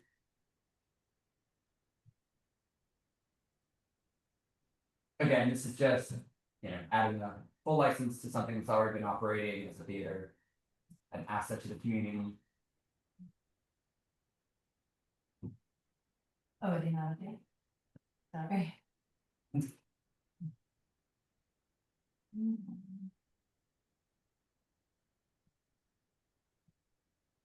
There. Okay, so it is I, Anna Marie de Quesada, as a qualified representative of the Wild Project Productions Incorporated, located at 195 East 3rd Street. The license is a full liquor license. This is a class change. You will operate as a bar tavern for a performance theater with less than a full service kitchen, but serving food during all hours of operation. The hours of operation are all days 12 p.m. to 11 p.m. That was 12 a.m. Is it? No, actually, in the description it says. So were you proposing to 11, closing at 11 p.m. every night? Anna Marie? Well, I think it's more, sometimes it's productions that'll go that late. To 11, sometimes they'll go earlier. Anna Marie is. I'm sorry, I lost service there Oh, for a second. okay. No problem. So were you proposing do you want it to be at 11 every night? Clothing? And I guess what I'm asking, I don't think any of us would object to extending this till midnight at least. That's a standard thing we do for bar and tavern. It's a theater, so we're not. Do you want it to it was 11 a.m. or I'm sorry, 12 p.m. to 11 p.m. listed on the questionnaire, but is 11 p.m. enough for you? I mean, I certainly won't object to 12 a.m. Usually we ask performances to finish at 11 p.m. So yeah, if people wanna. Well, it's finishing, but then, and I guess maybe this is something we could have discussed. Were you planning on having the bar concession stand open after the performance, or was Yes. okay? So then, if that's the case, we definitely need to change this to 12. Okay. If your performances are ending at 11, then you want to be able to have people get at least a drink after the performance. So I think we should change that 12 p.m. to 12 a.m. Okay. Is that sufficient for you? I think. Yes, great. Thank you so much. Okay, that's just when I read the 11 p.m. and that I wasn't quite sure that worked for you. So, okay, so it's all days 12 p.m. to 12 a.m. You will not use outdoor space for commercial use. You don't necessarily need doorman, and for this purpose, doorman security usually, but for the SLA purposes means licensed security. So we're not going to check that out. They don't need security. I know they probably usually have a person checking tickets, but we're not going to count that as a doorman. Correct. Soundproofing, you don't need soundproofing. So you have a closed fixed facade with no open doors and windows. You will not have DJs. You will have live music, third-party promoted events. You will have events in which a cover fee is charged. And you will have scheduled performances. They will not have third-party promoted events. Do you have third-party promoted events? Like, do you have any third-party promote any of your shows? We do have theater shows that aren't produced by us. So if that's considered third party. I think we probably should leave. I think we should. Actually, just in case. Yeah. I just feel like maybe you want to cover yourself by saying yes to that. Okay. So I think you should uncheck that is what you want. Uncheck those. Yeah. Yes. Yeah. So basically we're saying you will not have DJs, but you will have live music, third-party promoted events. You will have event where cover fees are charged. You will have scheduled performances. You will not have dancing, and then the rest we don't need to worry about. And I think maybe on this note we should just say, like, we should put it as a clarification. This is for a performance theater, just so that it's clear that this is a theater, not a club, nothing else. Right. Okay, and then it won't just be on for music. So you will not apply for an alteration without coming to CB3. It's already full on premises. You will not participate in pub crawls or party buses. You will not have unlimited drink specials, including boozy brunches. You will not have a happy hour. You will not have wait lines outside. You'll have a staff person responsible for ensuring no loitering moves or crowds. You will post the stipulation. Residents may contact the owner at the number below, Anna Marie de Quesada at 917-678-7330. Correct. Okay, perfect. We're gonna move to a committee vote. Stephen Ballinger? Yes. Daniel Tano? Yes. Clint Smeltzer, yes. Megan Joy? Yes. Okay, motion passes. Michael, the office again will be sending these out to you tomorrow. All right, thank you. Thank you for letting us go. Great. Thank you so much, everyone. Thank you, Mary. Good luck. Thank you. Okay, so next we are going to move on to, next we're moving on to number 87 Ludlow. Gugu Sushi Bar LLC at 87 Ludlow Street. It's an upgrade to an OP.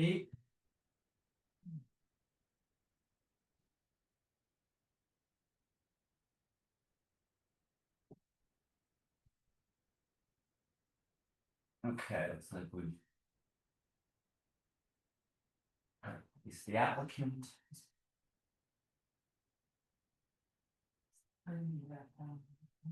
Is it? That's Michael, it's Michael Plutus. We're Is, just waiting for is, the is your applicant here, Michael? Can you hear me? Yes, you Yeah, I can. can hear you now. Yes, you should have Stephen D. Young and Aris Tuzan. I'm not sure if they're together or. It might be Steven's iPhone, and sometimes people on the iPhone have a problem raising their hand, so we're gonna. Okay. Stephen, are you on now? Steven, you can unmute yourself, I think, if you. Yeah, I'm here. Okay, good. This is Aris Twasan, by the way. Sorry. You are the correct Steven, though, right? Do we also have Stephen Aris? I believe so. Hold on a second. Probably he's trying to figure it out how to let me. He's probably trying to figure it out how to click the bottom. Let me text him. Is Amanda also an applicant? No, Amanda's my wife. I'm just using her. Oh, that's fine. Okay. Okay, can you hear me? I'm sorry about the confusion because I ran out of battery. Now we can hear you, Steven. So I think we have everyone on now, correct? Yeah, we can hear. Okay, we can hear you guys. Perfect. I'm gonna go ahead and read a brief summary and then I'll hand it over to you. So this is Gugu Sushi Bar LLC doing business at 87 Ludlow Street, is seeking a an upgrade to a full on premises liquor license in the premises located at 87 Ludlow between Delancey and Brew. It's an application for an establishment of up to 74 people with 30 tables, 76 seats, 2 bars with 9 stools, 15-foot bar in the basement with 2 bars, 27-foot ground floor bar with 9 stools, a 15-foot bar in the basement with 6 stools. A full kitchen serving food during all operation, no TVs, recorded background music only. There are 49 full on-premises licenses within 500 feet. This license location currently has a beer and wine license and is licensed to this applicant.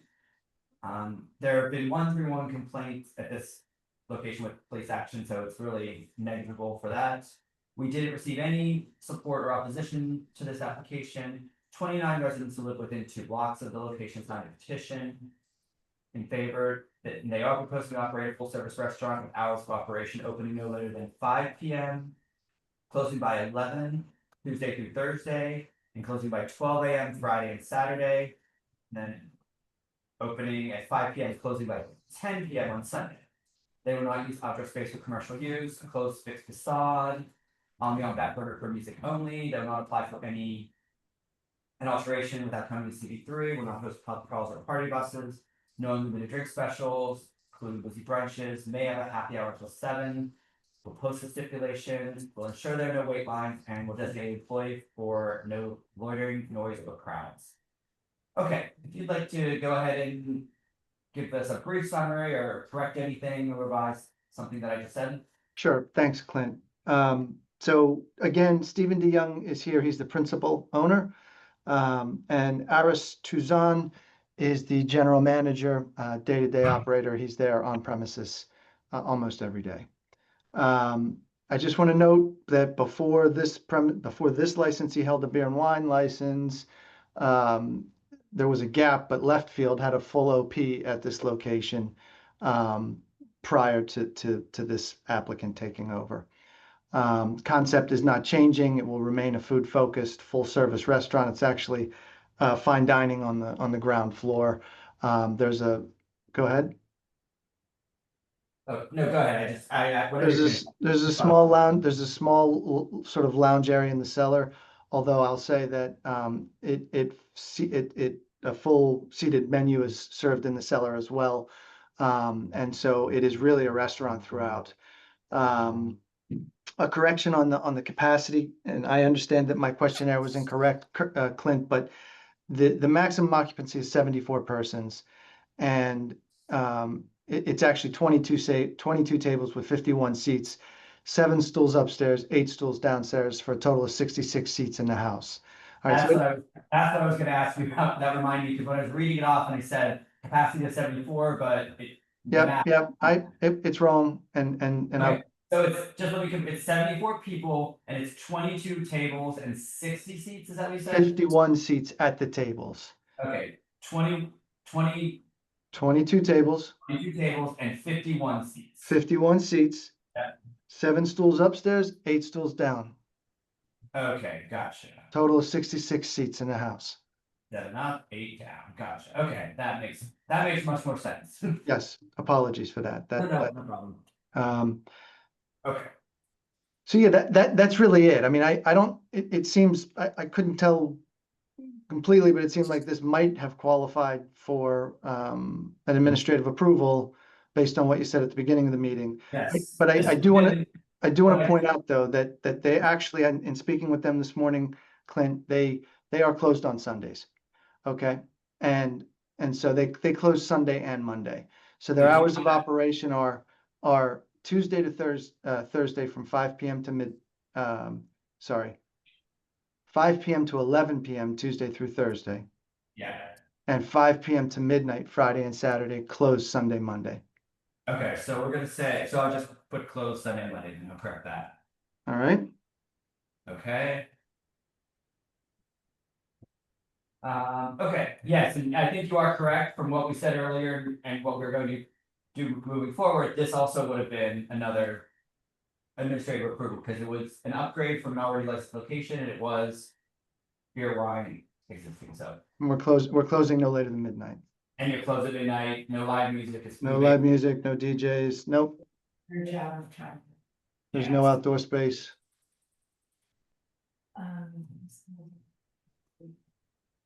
11 Tuesday through Thursday, and Friday and Saturday is midnight.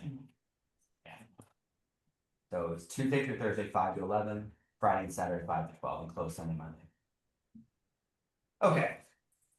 Let's just make sure, was there anyone here from the public to speak to this item? Please raise your Zoom hand. Seeing none. Any community members have any other questions, comments? Okay. I think we're gonna go ahead and just put the stipulations up then, and we'll go through those quickly. Okay, this is and it's Aris Tuzan as a representative. No, he's the general manager. Please, Stephen D. Young is gonna sign. He's the principal owner. All right. So Stephen, and is it DeYoung, DEYO? It's STEPHEN, capital DEE space, capital YOUNG. No hyphen, Megan. Sorry. Yep, that's it, just a space. That's him. Stephen DeYoung is a qualified representative of Gugu Sushi Bar LLC, located at 87 Ludlow. And it is an upgrade to a full liquor license. So it's a class change to a full liquor license. Will operate a full service restaurant, specifically a Filipino and Spanish restaurant, with kitchen and open serving food during hours of operation.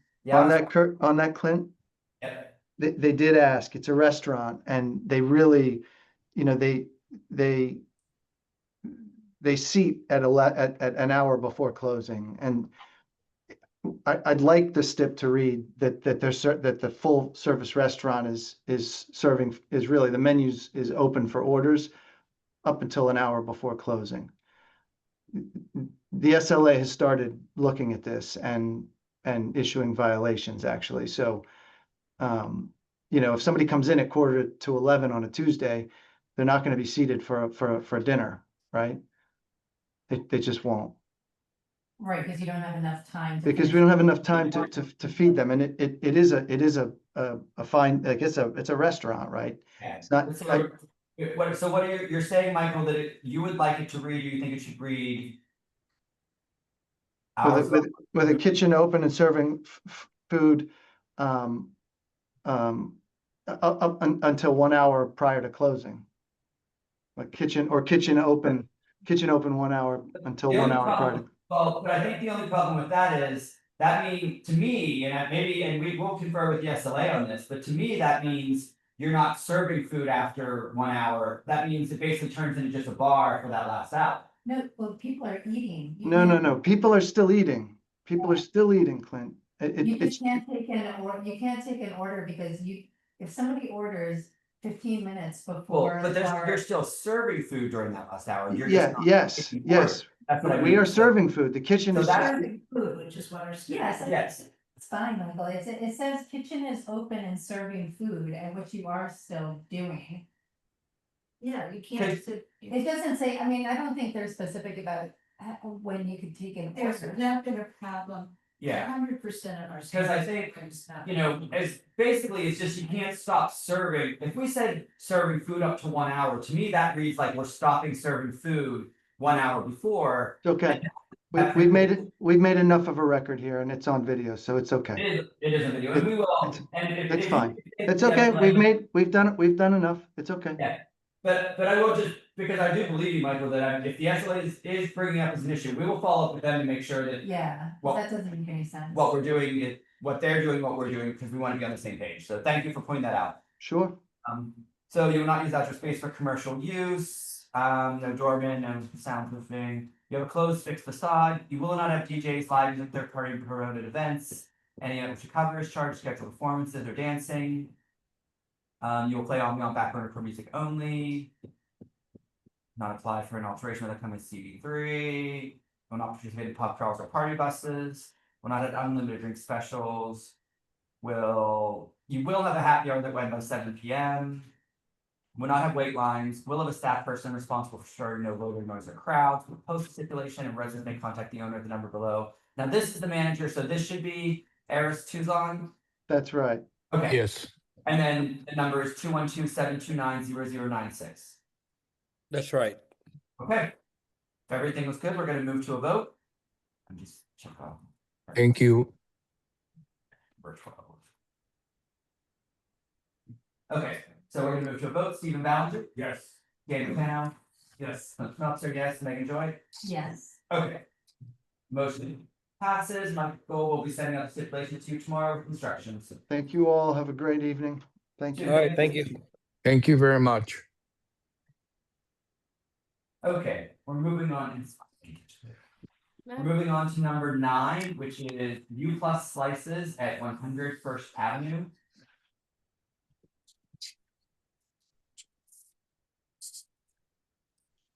The applicants or representatives are here. Please raise your Zoom hands.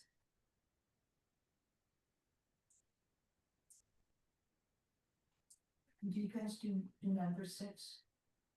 Yes. Yes, I'm here. Okay, and you're the applicant, correct? Yeah. Do you have any attorneys or representatives here tonight? Just with my daughter. Okay. I think my lawyer is on the line too. I don't know. I'm not sure.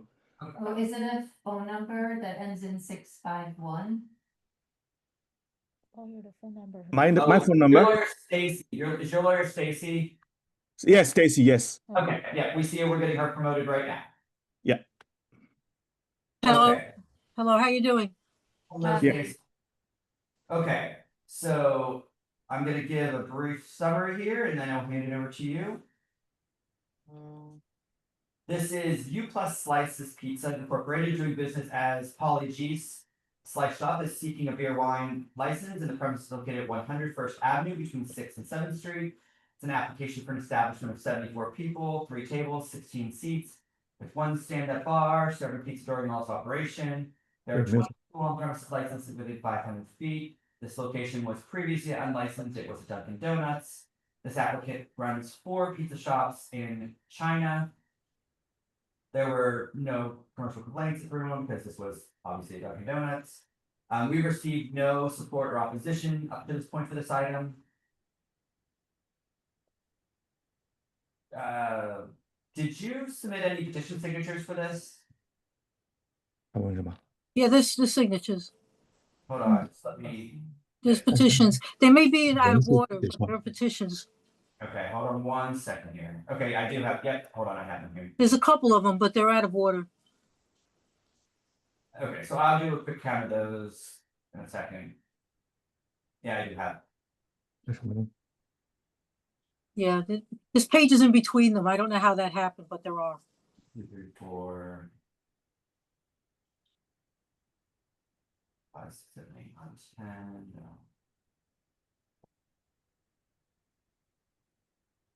11, 12, 13, 14, 17, 19. 1, 2, 5. 6, 7. I'm ready to move 2. Okay, sorry about that, everyone. Yeah. We go 4.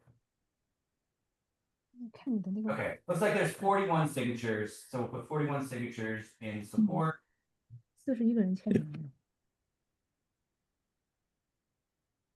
And so there, and again, this will operate as a quick slice pizza restaurant, serving food during hours of operation. They're open no later than 11:30 a.m., closing at 2 a.m. Sunday through Wednesday, 11:30 a.m. closing at 3:30 Thursday through Saturday.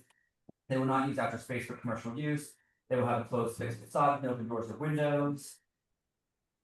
They will play on background for music only, will not apply for alteration without coming to CB3, no pub crawls or party buses, will not have unlimited drink specials, will not have happy hours, will ensure there are no wait lines outside, and have a staff person to ensure no loitering noise or crowds, will post a stipulation, and will provide a telephone number for residents to call with complaints. Okay, so is there anything you would like to add or say to what I just summarized? George, you want to say something, or you want me to? Yeah, it's almost like this, you know, we yeah, it's just like this, same, yeah. No, nothing to accept, yeah. Yeah, it's Okay. gonna be basically a pizza place, serving wine and beer. Nothing, nothing out of the ordinary. They just want to be, open a little later so that they can make some money also. But yeah, it's mostly, it's pizza. If you look at the menu, Yeah. it's all different kinds of pizza. Okay. Okay, is there anyone here from the public that wanted to speak to this item? Please raise your Zoom hand. Okay, let's see, Laura Sewell. Hi. So I do have a couple of questions, but I just want to start with, this is a previously unlicensed location, right? It was a Dunkin' Donuts for a very long time. The application is for a pizza bar. It definitely is a bar application, and it says pizza bar on the petition signature. So I just wanted to say that. I am concerned, we're concerned about the hours. First of all, we're concerned about a new license in a previously unlicensed location, period, end of story. But the hours here, 2:30 and 3:30, 3 in the morning, is very, very impactful. It's much more impactful than what's been going on in that corner for a long, long time. I think I'm confused as to whether this is a Polly G's, because the Polly G's menu is listed, but I don't know whether this is actually a franchise or it's a whole different operation. But I'm also concerned that the applicant does not have prior licensing experience. I think the committee granted a beer and wine to a pizza place, Oven Slice, at 218 First Avenue, a few months back, and that person was an experienced bartender and operator, and that ended up being a 1 a.m. So I see that there are petition signatures from the immediate buildings, and I appreciate that the operators took that seriously. But you know, I also feel like the committee has a responsibility to consistency and the policies in CB3, and everyone should be aware of that. Well, thank you very much. Okay, thank you, Laura. Is there anyone else here to speak to this item? Okay, seeing none. Yeah, I'd just like to correct something. He does have experience working in a restaurant. I want to say.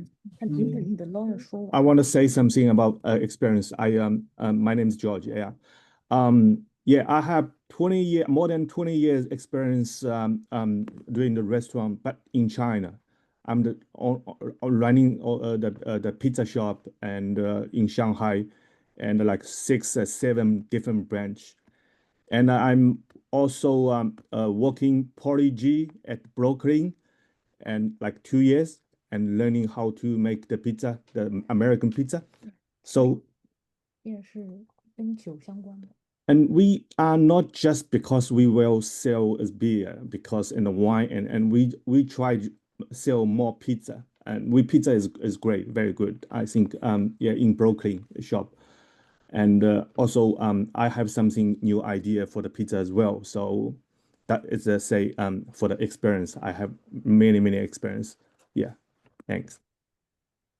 Okay, thank you. And I do appreciate you it does list that you have from 2002 to 2023, you had experience with pizza shops in China. I think we just like to see a little bit more experience here in New York specifically, because sometimes New York is a different beast than other places, but especially the East Coast. But yes, we will acknowledge though that you did have 20 years in pizza shops in China. And 2 years experience in a pizza shop here. Yes. So can you ask, is this part of the Apologies franchise like the other Apologies shops, or is this going to be a new venue, a new menu basically? A franchises. It is a franchise. Okay. Do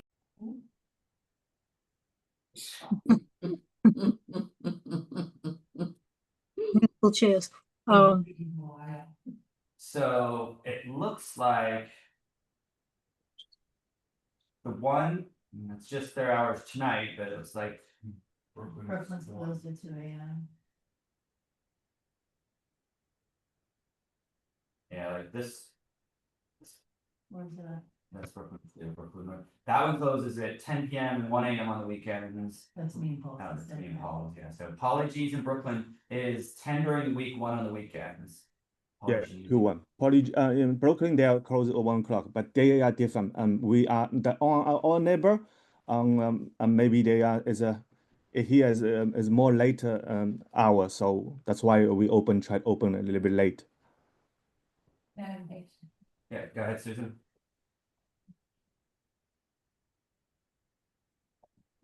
Girls dying.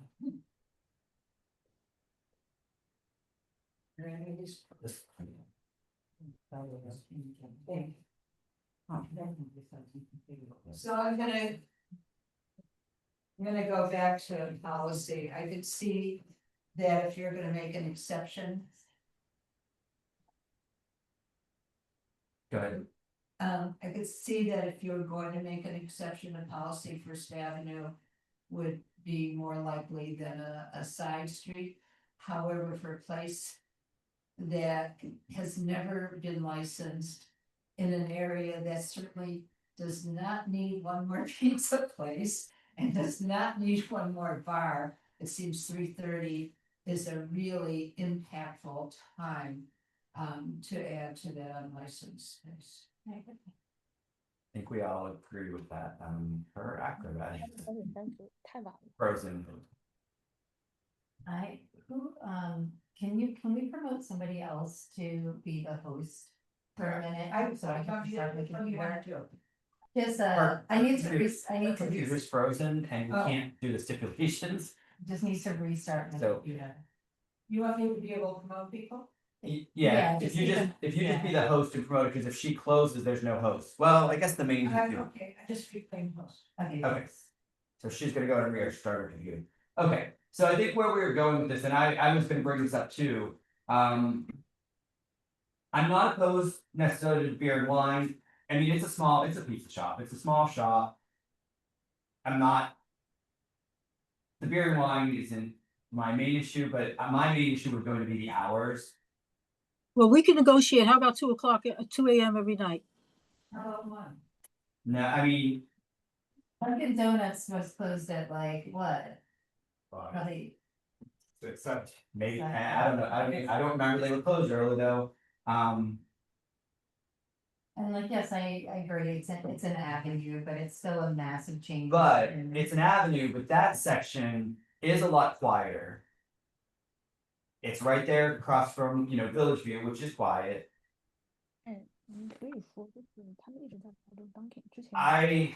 It's a wine and beer. It's not gonna be like a crazy wild place. It's gonna be mostly pizza.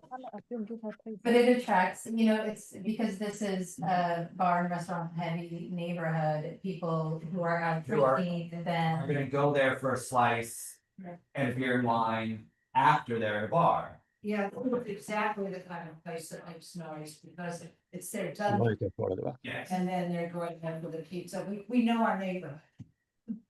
Yeah, and That's the business we want, but we're trying to strike a balance, especially because this was an unlicensed location.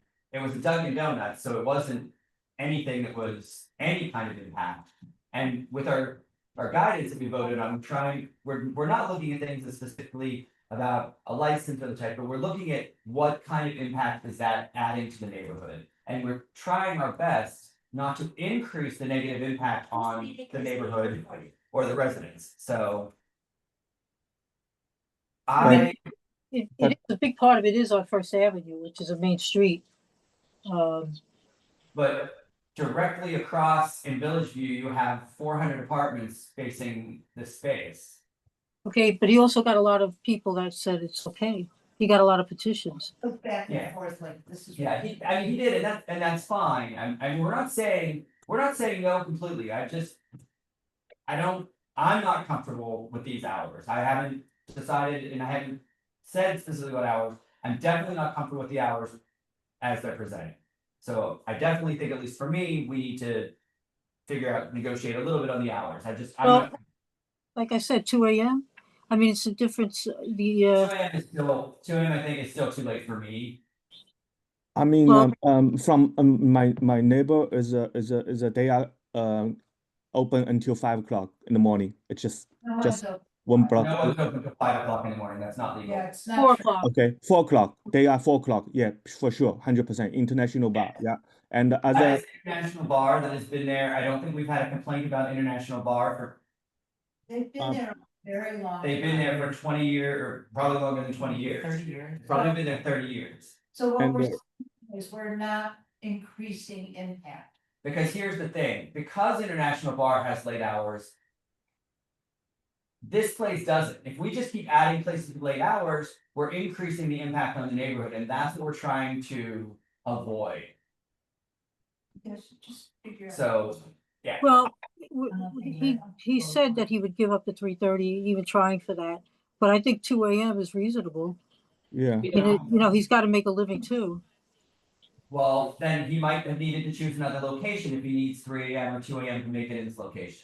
If he's choosing a location that had, we voted on a resolution that said we don't want to approve licenses that change the impact of what's already existing in the neighborhood. And you're asking for a Dunkin' Donuts that closed at probably 7 or 8 p.m. at latest to go to 3 o'clock in the morning, or even to go to 2 o'clock in the morning is to me far too late. I can get on board at 1 o'clock, but I still think that's asking a lot of the community board to switch a Dunkin' Donuts to a pizza place that people are gonna be drinking beer and wine to 1 a.m. So here's the other option. If you don't have a liquor license, you can stay open as late as you want. I don't think that's an option. I don't. I'm think- just saying, you can stay open 24 hours serving pizza if you don't want a liquor license, but if you want a liquor license, there has to be some give or take. Right, and we are giving. Yeah, but the Poly G, they all have a license, and with Well, they do, with but pizza. none of the Poly Gs are open till 2 or 3. The latest one, it looks like what I just saw, was open till 10 during the week and 1 on the weekends. Well, that's a different area. That's a different location. You know, it's different. Brooklyn, that in Brooklyn is very different. Oh, no, lady. Okay, so I'm gonna propose that we go with 12 during the week and 1 on the weekends. What are the thoughts on that? Well, if it's anything, I gotta. No, I wasn't asking you, Stacy, I'm sorry. I was- How about we doing 2 on weekend and 1 on during the week? Tell them I'll mute them. But we are very quiet pizza shop. We know However, noise it, you know. let me just say We're this. discussing among the committee right First, now. we're discussing this among the committee, but what we don't have any experience of you running a restaurant. You worked at a restaurant, but we don't have any experience looking back on that for you. So that's also part of the reason we're basing this. What I'm basing on. I'm not, can't speak for the others, but, and again, you have 20 years in China, but I'm sorry, I don't really know anything about that. That doesn't mean much for me, so. Well, I mean, 20 years is something, you know, whether it was in another country or here or whatever. I mean, 20 Anyways, years in the so hospitality business. we're gonna is discuss something. this amongst the committee and see what we come up with. So Megan, you were saying I mean, you could do 12 during the week or 1 on the weekends? I could do 12 during the week and 1 Thursday through Saturday. Or just on the weekends. That's what I was gonna say too. Well, I'm sorry, I didn't hear what you said. What'd you say? Megan said she would be comfortable with 12 during the week and 1 on the weekends. And I think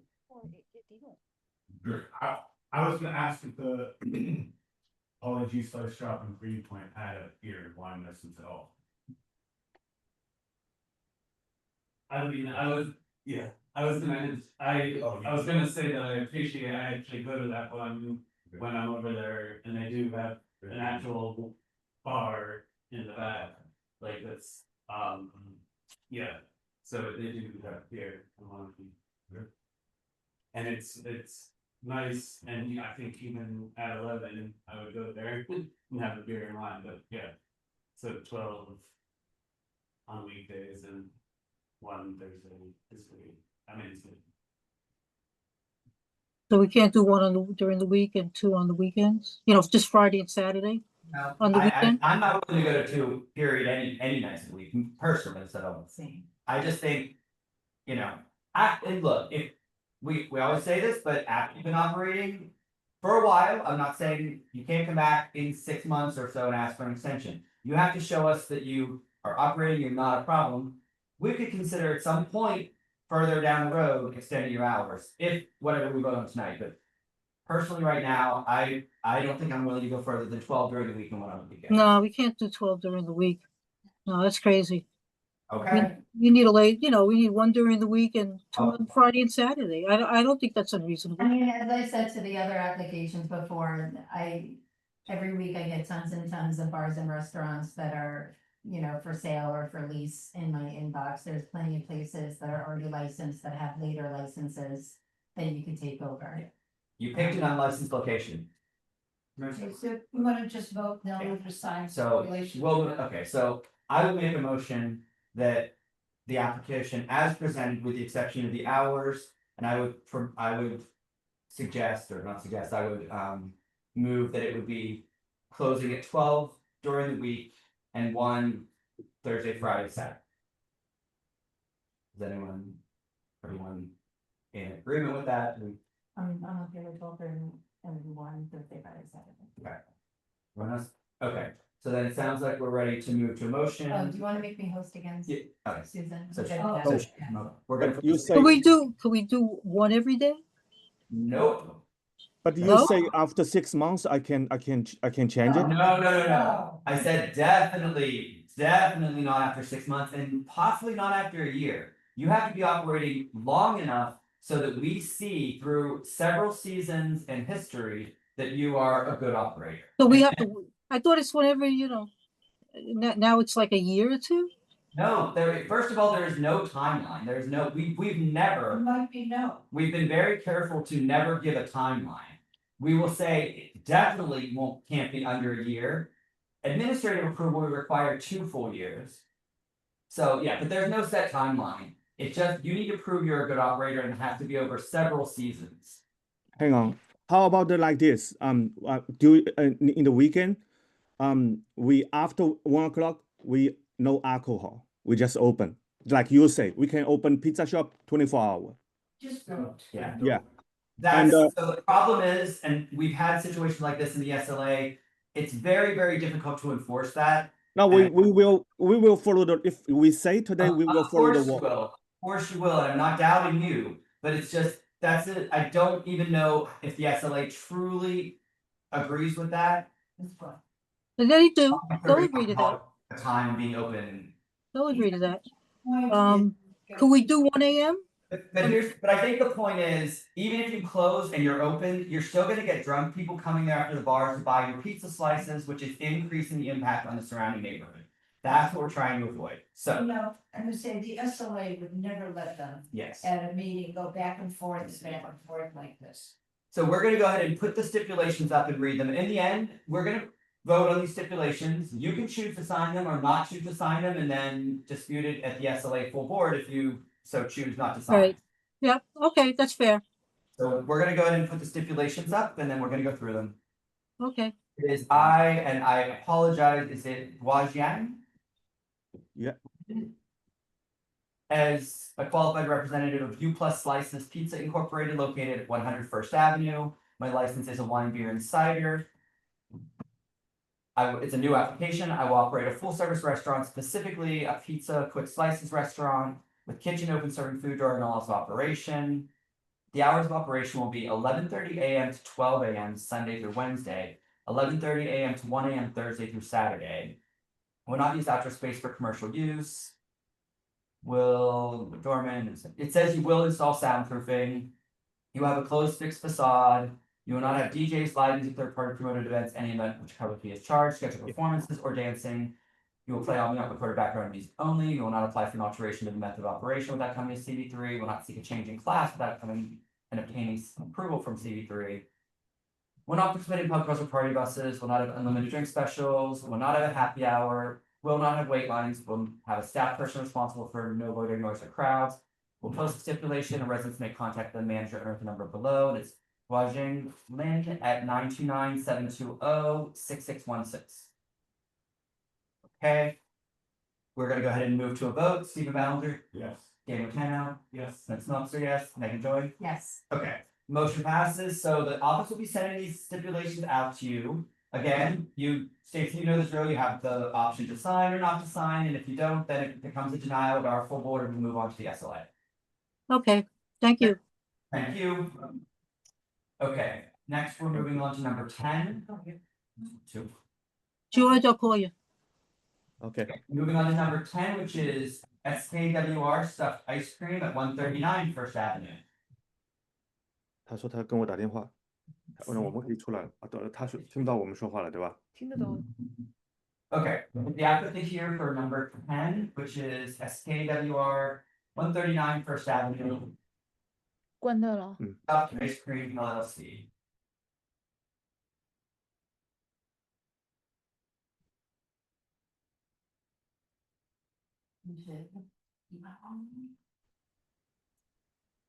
Okay, looks like we got them promoted.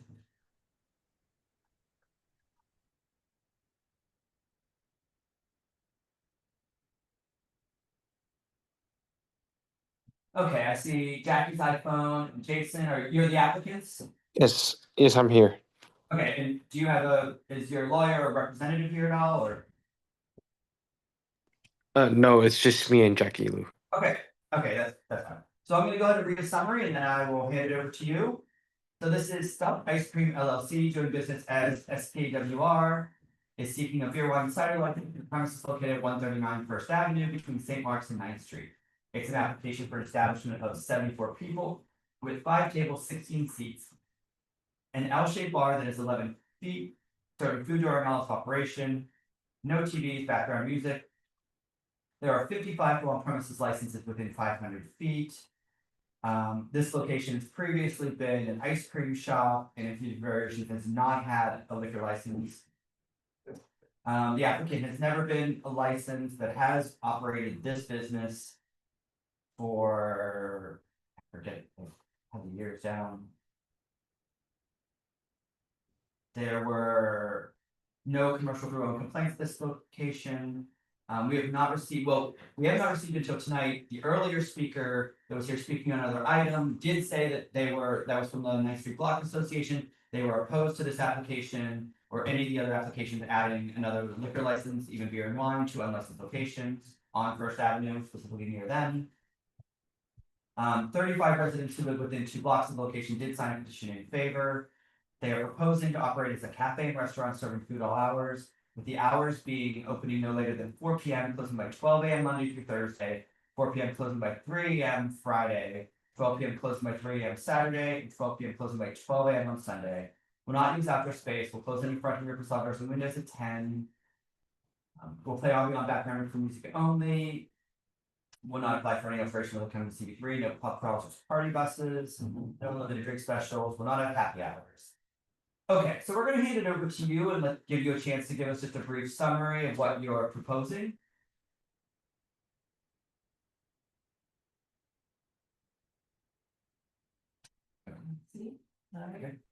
Oh, hello. Yep, go ahead. Oh, first I would like to also apologize for missing the previous meeting. Okay, thank you. Yeah, and then I'll pass the rest to Jackie, my partner. Okay. I don't see her on anymore. No. Jackie, she was Oh, on. Had some yeah, she issues. was. Jackie may have to rejoin. Oh, wait, Jackie's iPhone. Oh, there we go, Jackie's iPhone. Okay, Jackie, are you back? You may have to accept. He's trying to figure it out right now.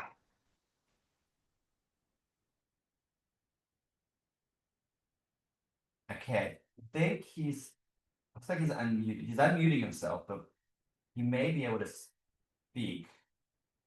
Looks like he's unmuted on our side. Did you allow him to speak? Mm-hmm. Yeah, they should be able to then. Okay, Jackie, we see you now, so I think. And you're unmuted. Can you try speaking?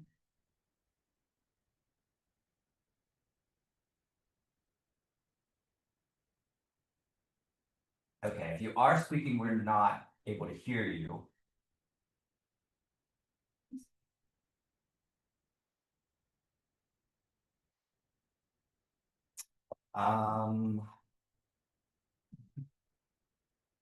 Maybe, and Jackie, maybe the one thing I would suggest, if you want to sign off the Zoom and sign back in, sometimes if there are issues, sometimes that helps. Okay, looks like he signed off, so maybe he'll be back in just a moment. Sometimes that, technology that may help.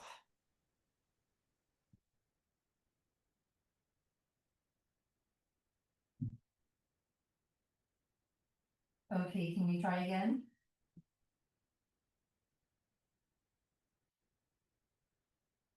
Yeah, we're seeing your iPhone and you're unmuted and you are promoted and allowed to talk. Not sure.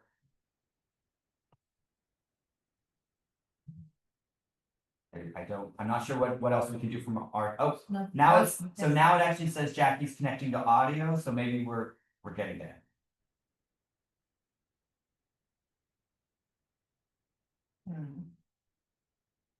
Connecting to audio. Oh, there's a check mark now. Can you try talking again, Jackie?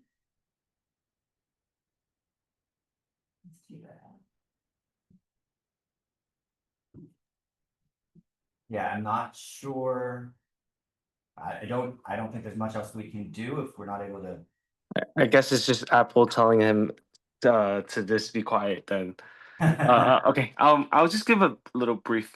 So Okay. yes, we originally were an ice cream store. But ever since COVID, business hasn't always been hasn't been that well, and then Davies closed, like moved their location shortly afterwards, a little bit during COVID, just around, like, not too far away, obviously, and we've been trying to we've been trying to well, we opened our next location in Brooklyn, and then we decided to try to do something else here. And what we decided to do was a late night skewer shop. We know the area very well, so we do know that during the day it's quite slow. That's why we are planning to have a cafe as well, and then we want to bring like something affordable and also delicious to the area. And we noticed that also not that far away from us as well, there is a skewer shop, but within like a 2 block radius, I believe it. We're the only Chinese skewer shop. So yeah, we thought it'd be something cool and something new to try, and hopefully and what pairs very well with skewers is beer, which is why we applied for the license. Do you have a fully ventilated kitchen there with like an air system? Yes, we installed that. A couple months ago, and it was already approved by FDNY and everything.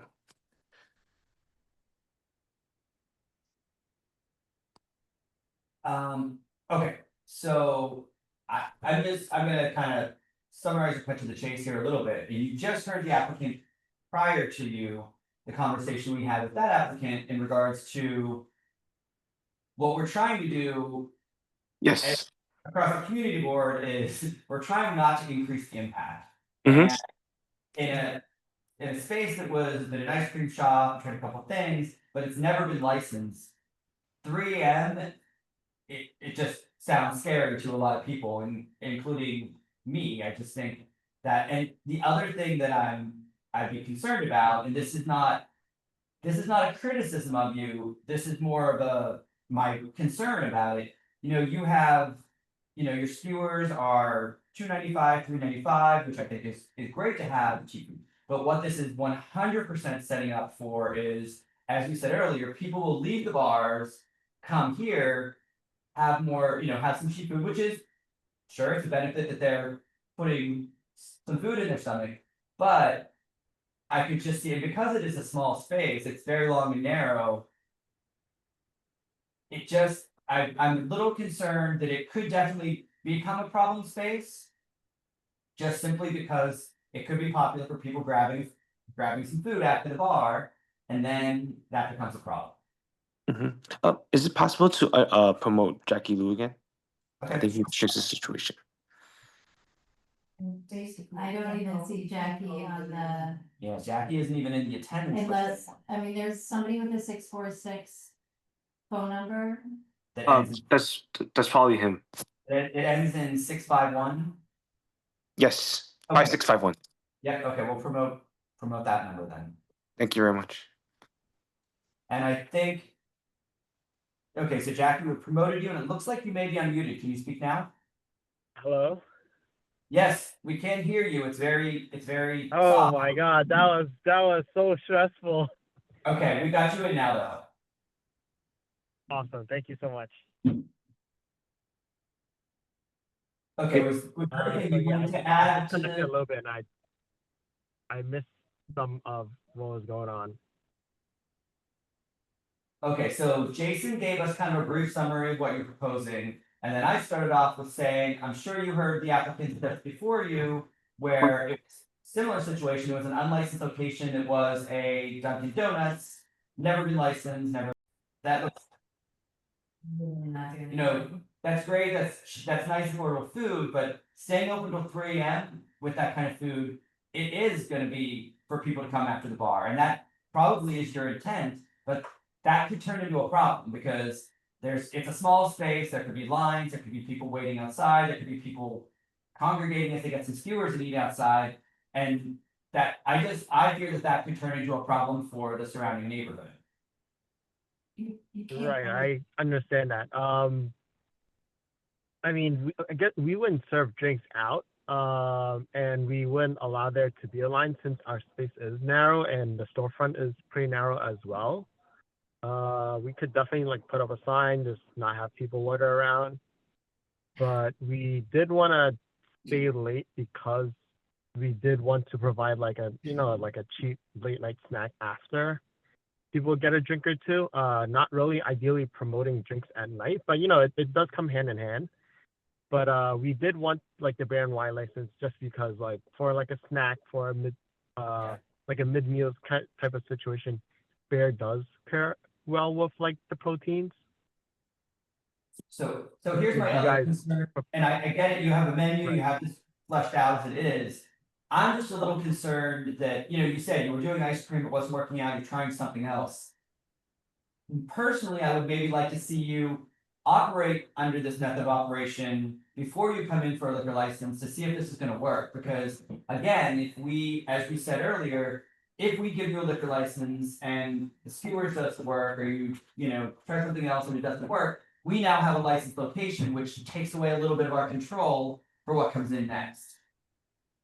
So Yeah, definitely understand that. I've been around the neighborhood for about 8 years now. I really do like the neighborhood.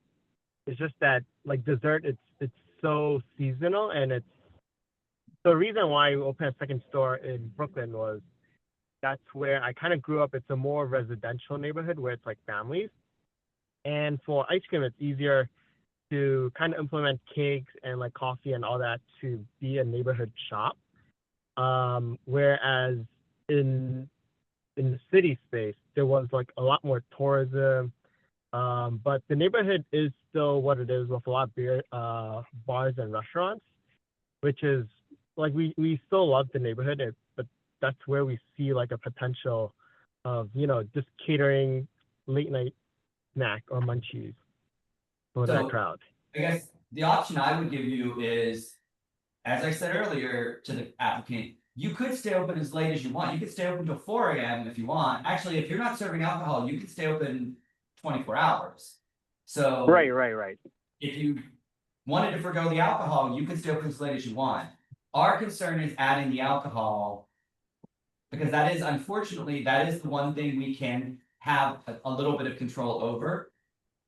And we just, you know, there's a lot of parts of our neighborhood that have been out of control. Some parts we're getting back under control, and we're doing our best to keep them under control and try to have a balance between, we love our businesses, that's what our neighborhood is based on, but we also have residents, we need to have a balance. Right. So what if we reduce the 3 AM to something a little earlier? Would that work? Which, It has to be the same. that's what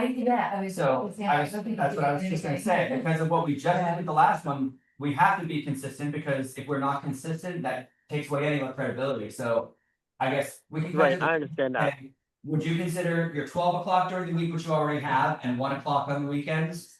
Best we can offer. Can we do 12 and 2? I know the Dunkin' Donuts that was there, it is across from like a big building, but I don't think that's the case for us.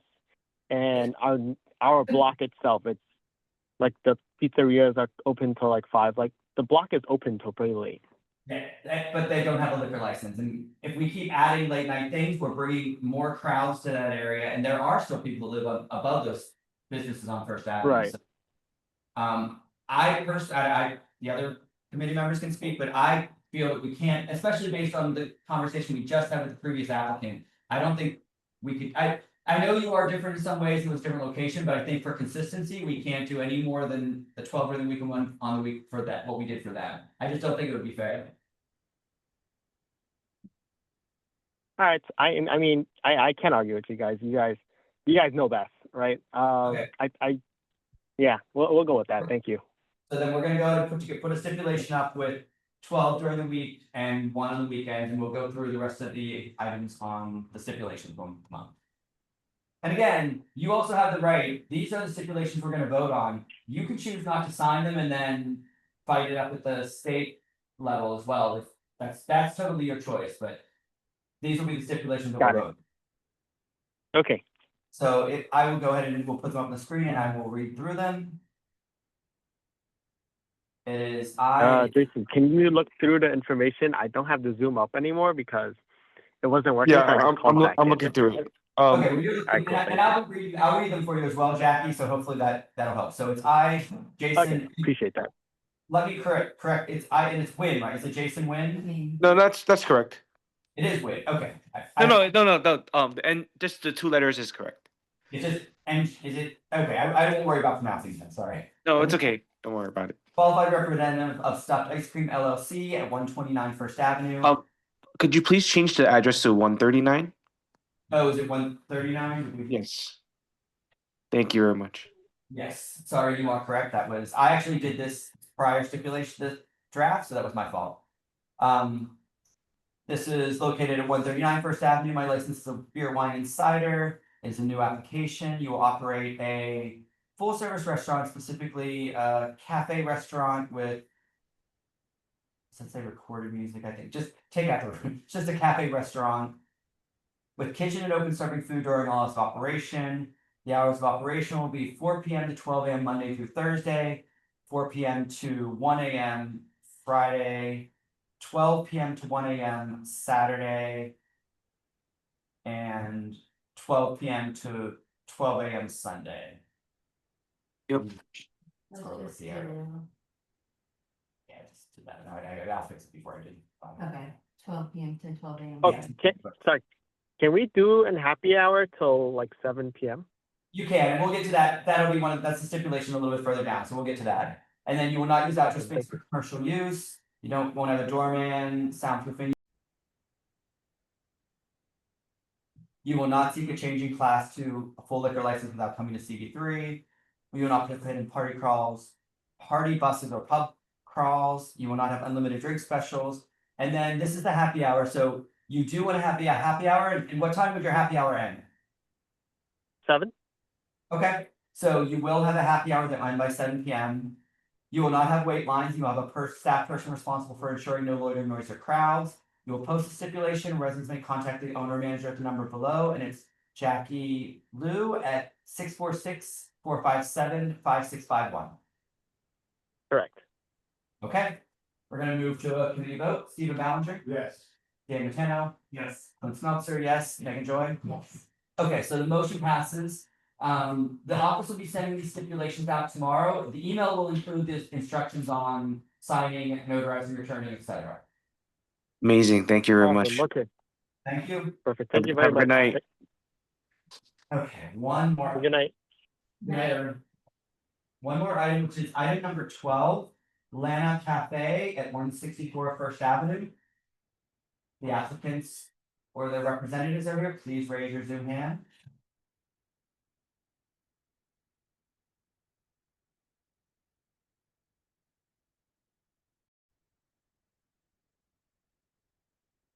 Okay, sorry. Okay, looks like. Okay, sorry about some minor technical. Yeah, can you hear us? This is Frank, the representative. Yes, we can hear you, Frank. And then I think Great. there's another person for Lana Cafe that is Brian. Brian, and we should have paid Sean, 2 owners. We just Yeah. hang on. Can you hear me? Oh, yeah, we can hear you. Are you with? Oh, owner? okay. Hi. How are you? Good. And is Sean with you? Yeah, she's sitting beside me. Okay, okay, fine. We're just making sure there wasn't another person we should be promoting or finding on the Zoom. So, okay, we got you all. Okay. so Yeah. I'm gonna give a quick little summary and then we'll hand it over to you. So this is Lana Cafe Incorporated seeking a full liquor license in the premises located at 164 First Avenue between 10th and 11th Street. This is an application for establishment of 52 people, 15 tables, 40 seats, a 9-foot bar with 4 seats. Full kitchen serving food during all its operation, recorded music at background levels. There are 9 full on-premises licenses within 500 feet. This location was previously a full-service Japanese restaurant, Baron, which opened in 2014. They only had a beer and wine license, and their hours were until 10 p.m. The applicant has been the manager. sorry, I think I actually did this description when I wrote it up, and I think I made a little mistake here. We can discuss your history when we get a chance for you to speak. 13 residents live within 2 blocks of the location, signed a petition in favor of the application. They are proposing to operate as a Thai restaurant with full kitchen serving food during hours of operation. Their hours of operation will be opening no later than 8 a.m. all days, closing by 11 p.m. Sunday to Wednesday, 2 a.m. Friday and Saturday. They will close all outdoor dining under the Dining Out New York program by 10 p.m. They will have a closed fixed facade with no open doors and windows. They will have security personnel. They will install soundproofing. It will be on recorded background music only. They will not have live with DJs promoted events. Will not apply for alteration without coming to CB3. Will not host public party buses. No unlimited drink specials, including boozy brunches. Will not have happy hours, no wait lines, and will have a staff person responsible for ensuring no loitering or crowds. Will post the stipulations by the license and will provide a number for residents to call. Okay, so if you could go ahead and give us a brief summary and tell us just a little bit maybe about your experience as well. Yep, let me just go in and make a couple of the corrections. It's a 8-foot by 3-foot bar with just 2 seats. They were asking for Thursday, Friday, Saturday, 2 a.m. closing. The rest of the week is 11 p.m. Trying to think if there was something else. We had a second petition page that was sent in late on this past Wednesday. So that was an additional 15 signatures. Okay. And I think that covers it. The owners bring an extensive background of experience. So I'd like to say that they just made the New York Times top 100 restaurant list again 4 years in a row. And I'll let Brian explain his other awards. He knows better. Go ahead, Brian. Okay. Hi. Hello. How are you?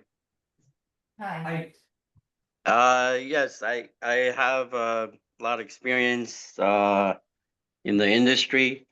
The restaurant concept itself, we have we're actually 3 or 4 years of Michelin Bid Gourmand. We're in the top 100 for 4 years already. We're also, both of us, semi-finalists for James Beard Award last year. And we do have a restaurant, a little kiosk in the James Beard Food Hall. And we work a lot with the nonprofit in Lower East Side also. Currently, we have a little kiosk space in the Essex market, which is called, we're selling burgers there. So we're pretty knowledgeable about Lower East Side. Couple of years back, we had a restaurant on 6th Street, which was serving Hainanese chicken. And then we moved into the Essex market after that. So we for the restaurant, it's a sort of like an all-day concept, serving Thai food. We do have coffee, which are from Northern Thai, which we want to introduce. Mainly is a full service, food focused restaurant. The alcohol is to complement our food. We intend to use rum from Thailand, things like that. Let me see what else I can say. Do you have any questions for me though? I guess just to start off, if we want to, cut to the chase, as you probably heard from the previous applications, is right.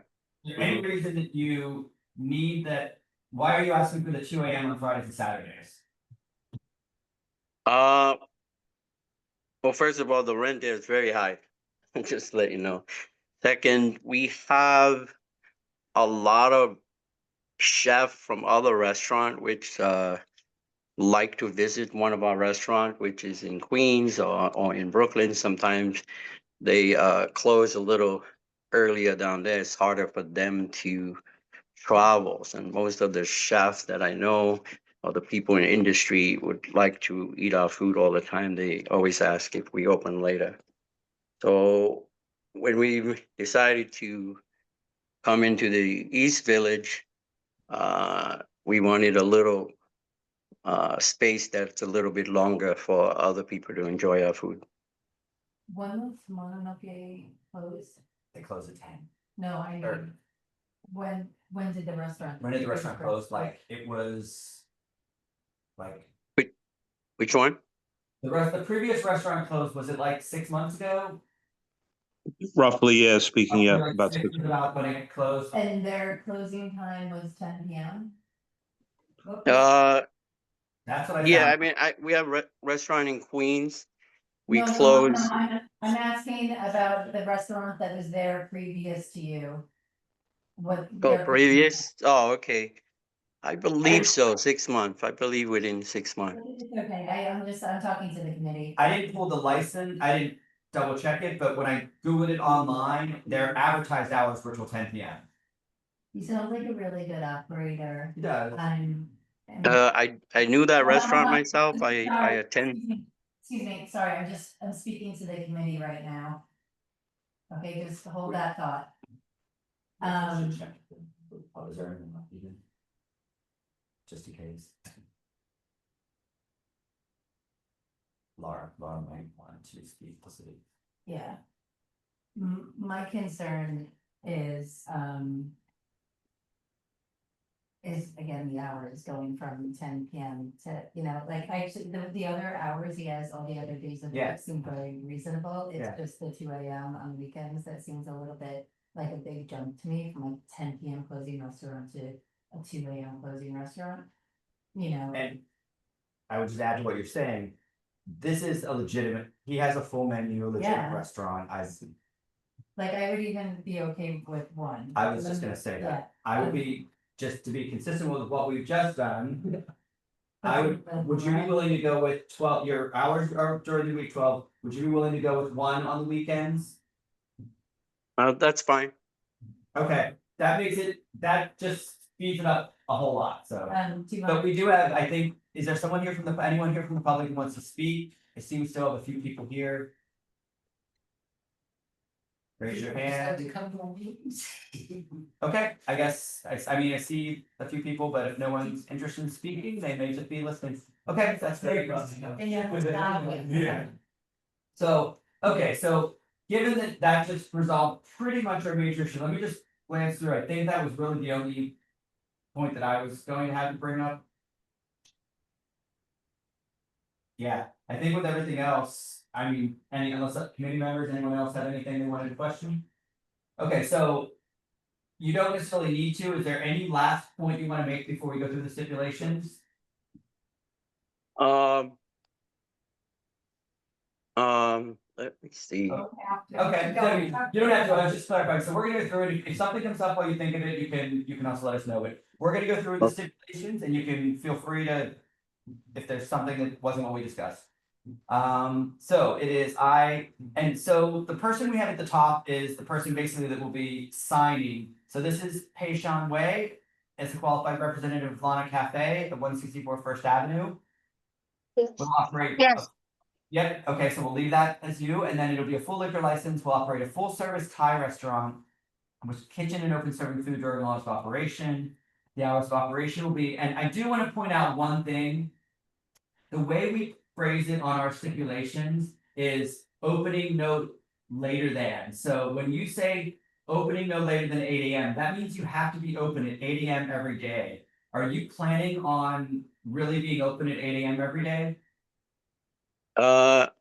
Yes, we have a coffee program that we want to try and implement. So, what I might suggest for you, even if you want to do the coffee, but I might suggest if you want to say. You could say opening at 10 AM or 11 AM every day and still open at 8 with no problem, but that just means you have to be open by 10. If you say 8 and it's not working out and you need to change, you would have to come back to us to change your hours. So it just, if you're set on 8, I don't want to talk you out of it. I was just trying to give you the option that if you say 8 AM, you have to be open by 8 every day, or you're invited. Guys, I think you should say you're opening later and then you know, if you want to That's- open That's earlier, what then I you was open earlier. suggesting. Okay, great. Let's do it that way. So do you want to say opening by 11? Yes. Okay. You could still open it. And you can still, honestly, I mean, as I think you may have mentioned, as one of the previous applicants mentioned, the neighborhood could definitely use morning and you know, early morning, late morning business. So if you're open, that's great, but I just don't want to put you in a situation where you have to and you're losing money by opening that. So we're gonna say opening at 11 AM all days, closing by.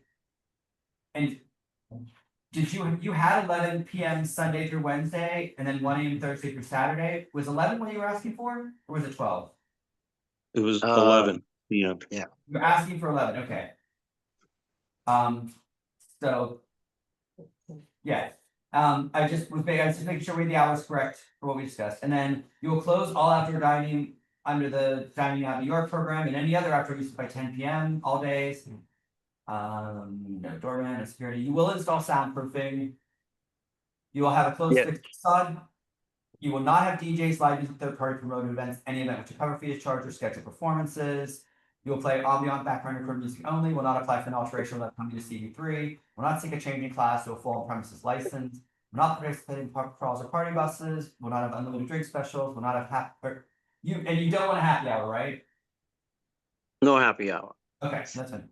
So we'll not have a happy hour, we'll not have wait lines outside, we'll have a staff person responsible for ensuring no loitering, noise, or crowds. We'll post the stipulation, residents may contact the owner at the number below, and it's Pei Sean Way at 347-613-7414. Correct. Yes. Okay. A question about the hours Sunday through Wednesday. Is it possible to change it to midnight closing? I think that's fine. I mean, I think that's kind of what we actually had discussed was midnight during the week and one of the weekends, and I don't, that's in line with what we've already discussed for the other applicants, so I think that's fair, so. It's okay. No one else has a problem, so yeah, that's fine. Great, thanks. Thank you. And that also means if you want to still close at 11, more power to you, but you have the option to stay open till 12. Right. Thank you. Okay. Thank you very much. We're gonna move to a vote. Stephen Ballinger, Yes. Daniel Tanow, Yes. Clint Smeltzer, yes, Megan Joy. Yes. Okay. Motion passes. The office will be sending these stipulations out tomorrow with instructions on signing, notarizing, and getting them back. Thank you. Thank you very much. Have a good night. Thank you. Great, Have a thanks. good night. Right. Thank you. A last item for us. Now we have one other item I think we need to discuss. Was there? We saw people here. There could be hanging. Okay. But so what Susan has one other item she needs to. This is an issue that's come up last minute because of the World Cup. Everyone except Megan was at the full board and it came up, there was a resolution from the backup. There seemed to be no preparation or information given to community boards or stakeholders about how the city was going to, and the state's gonna handle events for the World Cup. At the last minute, we start getting notifications randomly from either street block party events that wanted to have open container and were told they needed the community board approval, which when it came to me, I said, what is this? And contacted the SLA, and when they got back to me a day later, they changed it. I don't know if people weren't aware of this, I don't know what was going on. They decided they no longer needed the open container approval from us that we had written a resolution about already. If a SAPO street event gave approval, then they could have open containers. But then we started getting again, we have no information, no one's talking to us about this is what's happening, this is what you're gonna get. So now we have like, every day we get a different kind of thing. Today, we got one for World Cup Community Board Municipality Notification Form. And this, it's Don Bernstein. So they're sending us this notification that says this is the New York State Liquor World Cup Community Board notice form. Of course, it is not what it says because there's nothing in the SLA under. There's no logo. It's one they made up. And they're using. The SLA doesn't have one ready. We don't know Yeah. that it exists. Right, right. So then, because I am now like emailing the SLA almost every day saying, what is this? What is this? So what I have now found out is, we all know the SLA gives 1 day like catering permits, you know, use them for fundraisers and things. The rule has always been that if they ask for 4 or more, they need approval or at least to notify the municipality. In New York City, the municipality for this is the community board. In the 20 years I've been doing this, no one's ever asked for it because they've never asked it. So now we have, and this is for next month, so it cannot go on the agenda and you guys cannot vote on it. So they are now asking for to serve on-premise liquor on 6/11, 6/12, 6/13, 6/14, 6/15, 6/16, 17, 18, 19, 20, 21, and 22. It's unlicensed private roof terrace, so it's outdoors, outside people's bedroom windows, I assume, currently, and we don't have time to put this on the agenda. What we tried to do last month, I was in Paris, and it's evidently a disaster at the board, was to do a resolution saying, because the administration is not giving us any notice or any information, that we have to deny due to lack of notice or information. That was voted down by the board, which was fine, but they didn't decide on anything else to do. Why did they vote it down? That seems like an appropriate response if you don't have any information. Yes, thank you. Too bad you were not invited. And also, it's a new administration, and I think people are in the new administration, I really believe are trying to work with us. They seem good, to be good people, and I want to work with them. But we need to let them know what we need, and the whole idea of a community board is to have input, and we're not even getting input. I don't know if there's any type of planning, this is complaints from all over Manhattan. CBs 2 and 3 are getting it a little bit worse because of all our nightlife venues and our open streets. This is also, so it's a problem. The governor, so the only entity that ever contacted us to talk to us was the chair of the SLA. And she contacted board CB 1, 2, and 3 and saying, hey, these things are gonna be coming up. What do you have residential neighborhoods? What do you think about all of this? And we were gonna go back and talk to our executive committees, and then the governor just decided that they weren't gonna do legislation, she was doing it all by executive order. So this is what's going on. It's an unusual situation. So, I spoke to Andrea about it earlier today, because we had a phone call. And I said, I can't ask you guys to vote on it because it's not on the agenda. But and it seems similar to what the board already voted on. But I certainly wanted to let you know about it. Andrea, I said, to me, one of the biggest problems is that when the board voted it down, they were not responsible in modifying the resolution or coming up with something. How do you handle it? If we don't act at all, say we just ignore it, I think we're really saying that we don't care. That we don't care to have input.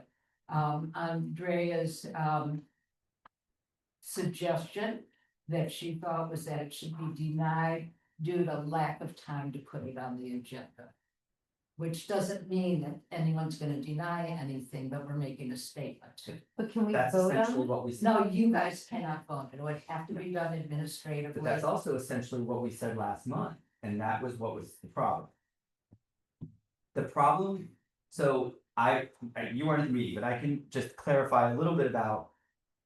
I think there were many reasons why it was voted down, but the primary reason that was the driving force behind some people's vote was that it wasn't a proper resolution. It didn't have so it was a, they saw it on, you didn't see it, but all it was, and it's on the vote sheet, it literally was like a one-line thing that said, we are going to, and I think you had the wording, we are going to deny all the street permits due to lack of, it was prior notification, information, or there were three things. It basically said, we don't know anything, we can't vote on this. So the reason that several people that joined on to the no vote on this was because they felt it wasn't a good resolution, they didn't have enough information to vote on. I asked what information they were looking for because we didn't have anything more, but that was the reason that was given. Okay, so part of that, I wasn't there. This was an open street event. We don't do resolutions. We don't do resolutions. You go on, you fill out a form. When somebody comes to us for a block party, we don't send a resolution. We have an interagency portal. And I go in and I check approve, abstain, or deny. And then I have a box to put in comments, and I put sound permit not to exceed 4 hours, and that's it. You don't do a resolution for everything. Yeah. But people that were voting on it, talked about it, didn't know that. The other reason, my understanding is it didn't pass is because a number of people abstained because they agreed, from what I understand, with what Arnett had explained about, lack of community input, but they didn't want to, they didn't seem to understand that abstaining was a no vote. Anyway, we can't vote. There's no time to vote. There's no time to put it on agenda. I can, I can't do it. I can just say that we can't, basically, we can't approve it. You have to say something. We can't approve it because there's no vote. There was no vote last time, so there's nothing, and that was the thing, they didn't present an alternative, and I think that was on purpose, is my opinion. Well, I don't know that that's true for everybody. It wasn't true for Anyway, everyone. anyway, again, it's like we can't have a real discussion because it's not on the agenda. You can't have a vote. So I'm doing this as kind of an announcement. I'm telling you guys what's going on. It is just chaos. It is total chaos. Just say maybe another option is to say you've got no opinion. I mean, isn't there like a phrasing that you could say the community board doesn't hold a position on this because of lack of information and lack of Didn't time? we do something similar for Canvas early on, like when we were getting like all the information? I mean, I know it was just pushing it back. What we did for cannabis was that they actually, the first ones were the justice involved ones.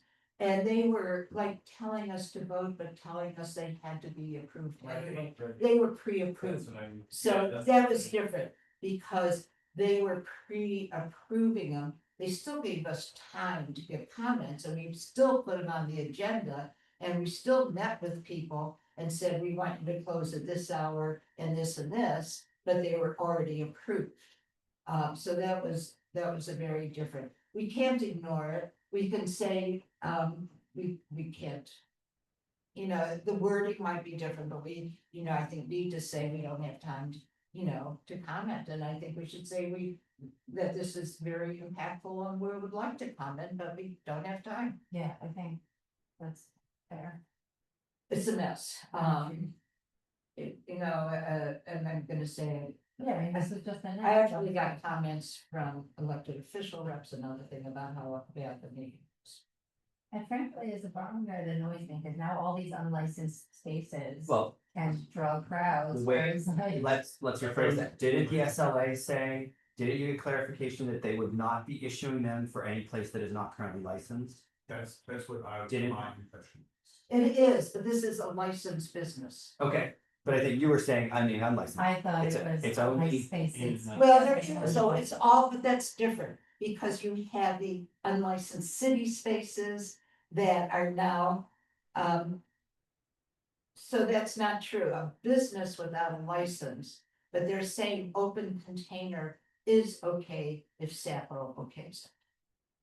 So, but we don't have to vote on it. That's They're not fine, asking, yeah. the only difference is they're not asking us to take a position anymore. They're saying if the street activity says it's okay to have a street event with open container. Now everyone's gonna buy cheap beer at a deli and go march in the street Yeah. instead of coming to Lucky Jackson Drive. Yeah, it's probably, you're probably right.